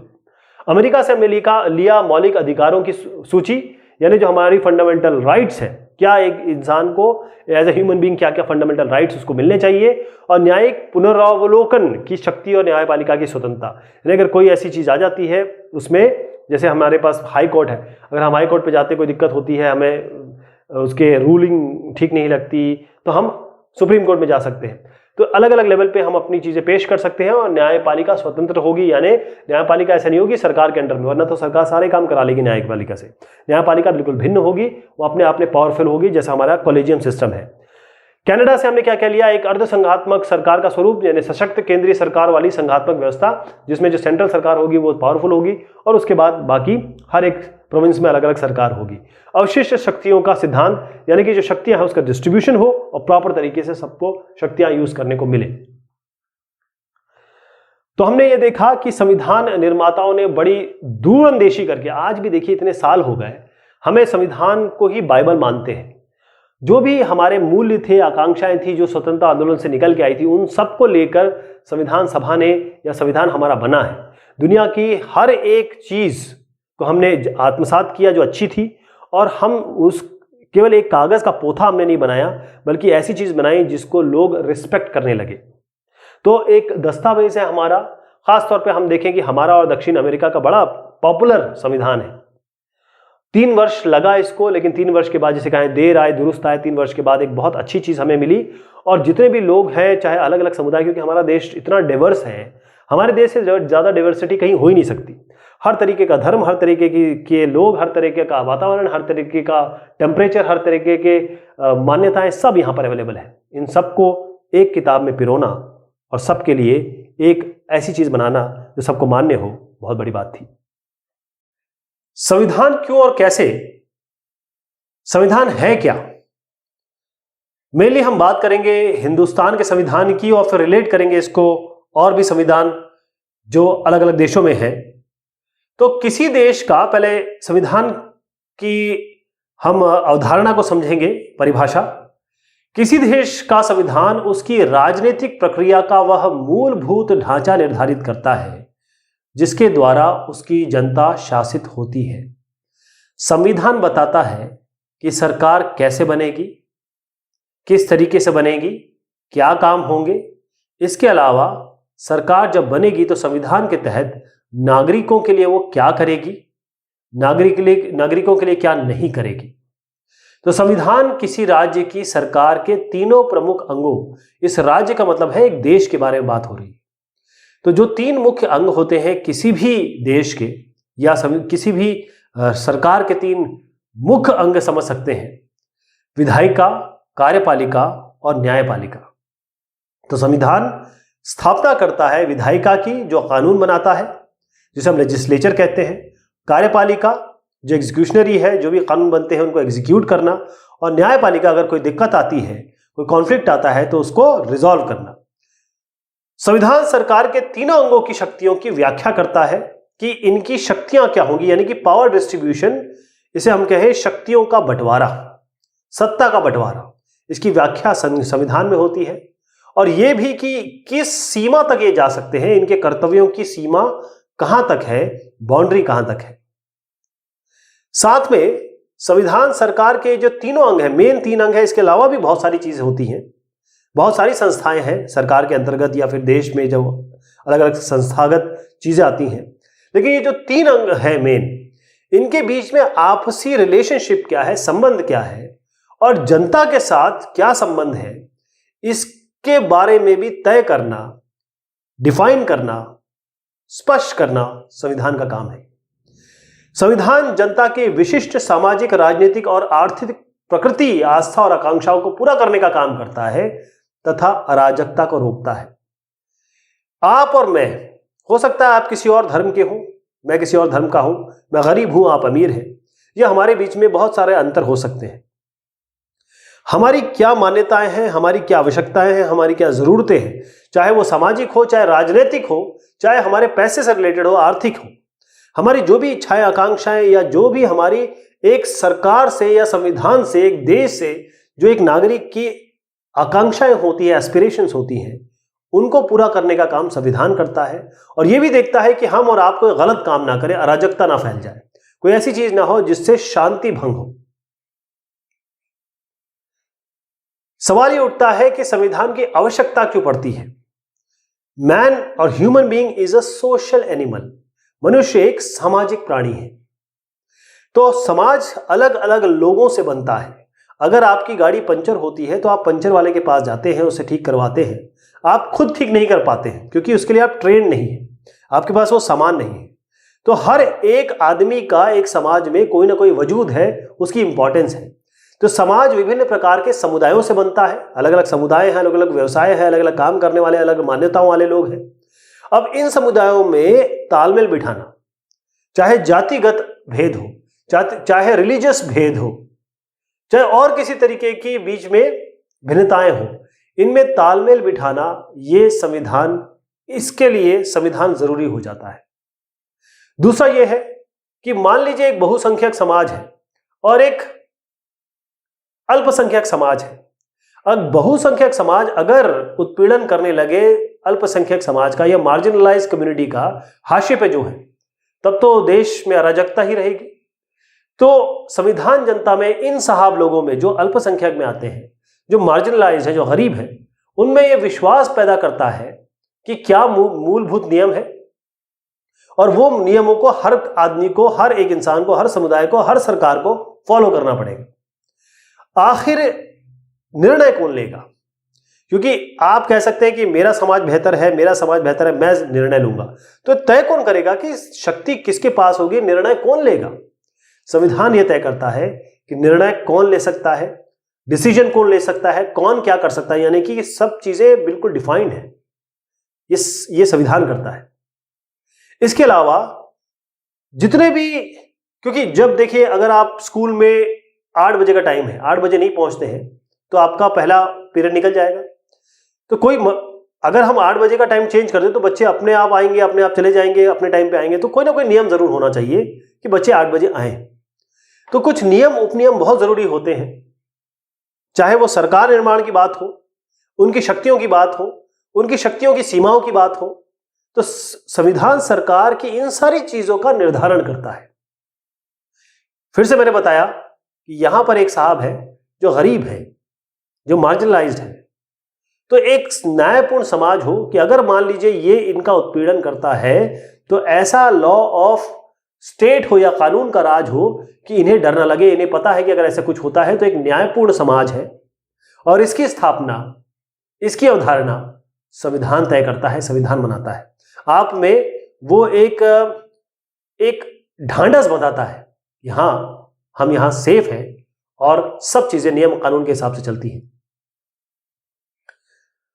भारतीय संविधान सभा का निर्माण कब हुआ, यह कैसे ये बनी? देखिए इसके पीछे क्या हुआ कि जुलाई 1945 की बात है। इसमें इंग्लैंड में नई लेबर पार्टी, इसकी सरकार बनी, सत्ता में आई। अब यहां से भारतीय संविधान बनने का जो रास्ता है वो खुला। वायसराय लॉर्ड वेवल, इन साहब ने इसकी पुष्टि की। एक कैबिनेट मिशन योजना थी, उसके अनुसार संविधान निर्माण, इसमें जो निकाय है इसकी सदस्य संख्या 389 ये निर्धारित की गई। अब जिनमें से 292 जो होंगे, इन 389 में से 292 जो होंगे वो वहां से आएंगे जहां पर ब्रिटिश राज्य थे। इसका मतलब जिनमें से 292 प्रतिनिधि ब्रिटिश भारत के गवर्नरों के अधीन जो 11 प्रांत थे वहां से आएंगे जहां पर ब्रिटिश रूल करते हैं। प्रतिनिधि चीफ कमिश्नरों के 4 प्रांत जैसे कि दिल्ली, अजमेर, मारवाड़, कुर्ग और जो ब्रिटिश बलूचिस्तान है उनसे, और 93 प्रतिनिधि ये कहां से आने वाले थे, जो भारतीय रियासत थी, यानी कि जहां पर अंग्रेज राज नहीं कर रहे थे, भारत ये इंडिपेंडेंट या ऑटोनॉमी इनके पास थी, ये भारतीय रियासत थी। 93 यहां से आने थे। तो अगर आप इसको इस तरीके से जोड़ेंगे कि भाई 292 + 4 + 93, तो कुल मिला के इतने हो जाते हैं। तो ब्रिटिश प्रांत के प्रत्येक प्रांत को उसकी जनसंख्या के अनुपात में संविधान सभा में स्थान दिया गया। जैसे 10 लाख लोग जहां है वहां से एक प्रतिनिधि आएगा। यह अमूमन एक मतलब एक बड़ा नंबर था, 1 मिलियन 10 लाख, तो इस हिसाब से बांटा गया। हर एक प्रांत, जैसे एक प्रांत है, इसकी सीटों को 3 प्रमुख समुदाय, 1, 2, 3 मुसलमान, सिख और बाकी हिंदू और बाकी जितने हैं उनके अनुपात में बांटा गया। क्योंकि उस समय हिंदुस्तान पाकिस्तान एक था, तो हिंदू मुसलमान की बात नहीं होती थी, जितने भी कम्युनिटी थी और इस हिसाब से इसको बांटा गया। तो 3 जून 1947 की बात है, माउंटबेटन योजना के अनुसार भारत पाकिस्तान का विभाजन हो गया। बहुत ही दुखद विषय है ये। लेकिन इसके बाद क्या हुआ, पाकिस्तान के जो सदस्य, क्योंकि ये तो पाकिस्तान और हिंदुस्तान दोनों के सदस्य थे, इससे क्या हुआ कि पाकिस्तान के सदस्य तो अब नहीं रहे, तो फिर ये आंकड़ा घटा के 299 रह गया। तो अब 299 जो है वो संविधान सभा के वास्तविक सदस्य रहे। अब इसमें से भी मैं आपको नंबर बताऊंगा, 284 थे जिन्होंने फाइनल जो संविधान था उसमें शिरकत की और हस्ताक्षर किए। तो संविधान सभा का जो स्वरूप है, आप देख पा रहे हैं, संविधान सभा कुछ इस तरीके की थी। इसका जो प्रॉपर उद्घाटन हुआ वो सोमवार 9 दिसंबर 1946 को 11 बजे हुआ। 9 दिसंबर 1946 को डॉक्टर सच्चिदानंद सिन्हा, इनको अस्थायी अध्यक्ष नियुक्त किया गया इस सभा का, और 11 दिसंबर 1946 को डॉक्टर राजेंद्र प्रसाद, जो हमारे प्रथम राष्ट्रपति भी बने, उनको संविधान सभा का स्थायी अध्यक्ष चुना गया। और संविधान प्रारूप समिति का अध्यक्ष डॉक्टर भीमराव अंबेडकर साहब को चुना गया। फिर 13 दिसंबर 1946 को जवाहरलाल नेहरू साहब, इन्होंने संविधान का उद्देश्य प्रस्ताव प्रस्तुत किया कि ये जो संविधान बनेगा उसका उद्देश्य क्या है हमारा, हम क्यों बना रहे हैं इसको।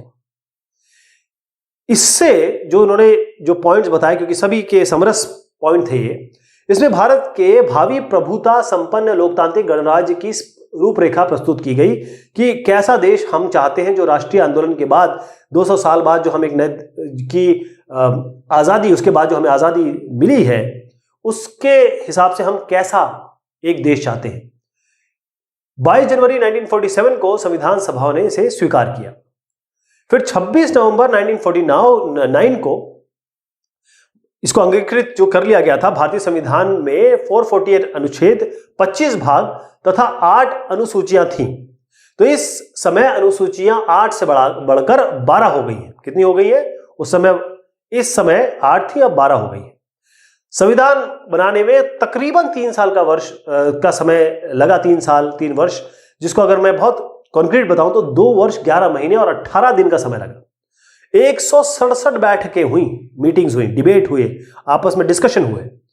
26 नवंबर 1949 को अंगीकृत मतलब एक्सेप्ट किया गया भारतीय संविधान को, और उसके बाद 26 जनवरी 1950 को विधिवत रूप से, यानी कि पूरे जो प्रॉपर तरीका होता है विधि के विधान के द्वारा इसको लागू कर दिया गया। तो इसीलिए हम 26 जनवरी को रिपब्लिक डे मनाते हैं। 26 जनवरी को, क्योंकि इस समय हमारा संविधान जारी हुआ था। भारतीय संविधान के स्रोत क्या है, कहां से लिया गया ये? तो संविधान का लगभग 75% अंश भारत सरकार अधिनियम 1935 से लिया गया है। 75% मतलब करीबन 3/4। 1928 में नियुक्त जो मोतीलाल नेहरू कमेटी रिपोर्ट से 10 मूल मानव अधिकार, इनको शामिल किया गया। इसके अलावा जो अलग अलग देश हैं उनके बेहतरीन जो संविधान के पॉइंट्स हैं वो लिए गए। जैसे ब्रिटिश संविधान से सर्वाधिक मत के आधार पर चुनाव में जीत का फैसला, जो सबसे ज्यादा वोट लेगा वो जीतेगा। जो संसदीय स्वरूप है सरकार का वो यहां से लिया गया। लॉ जिसे हम कहते हैं कानून के शासन, इसका विचार यहां से लिया गया। और विधायिका में अध्यक्ष का पद किसका होगा और कानून निर्माण की विधि यहां से ली गई। फिर बात आती है, ये एक शॉर्ट में यहां पर भी दिया हुआ है, अमेरिका से मौलिक अधिकार यानी फंडामेंटल राइट्स यहां से ली गई। संविधान की प्रस्तावना ली गई। न्याय, अगर कोई न्याय प्रक्रिया में पुनर्अवलोकन करना है, उसकी शक्ति, और न्यायपालिका स्वतंत्र हो, किसी के अधीन ना हो। उपराष्ट्रपति का पद यहां से लाया गया। आयरलैंड के संविधान से राज्य के जो नीति निर्देशक तत्व है यानी कि डायरेक्टिव प्रिंसिपल्स हैं, राज्यसभा में जो मनोनीत सदस्य हैं उनका प्रावधान भी आयरलैंड से लिया गया। फ्रांस से फ्रीडम और एक भाईचारा, स्वतंत्रता, फ्रीडम, समानता, इक्वालिटी और बंधुत्व का सिद्धांत लिया गया। कनाडा से एक अर्ध संघात्मक सरकार का स्वरूप, जिसमें एक स्ट्रॉन्ग सेंट्रल गवर्नमेंट यानी कि केंद्रीय सरकार वाली एक संघात्मक व्यवस्था की प्रोविंशियल सरकार भी होंगी, यानी राज्यों में भी सरकार होंगी। ऐसे अवशिष्ट शक्तियों का सिद्धांत कि भाई जो पावर डिस्ट्रीब्यूशन किस तरीके से रहेगा।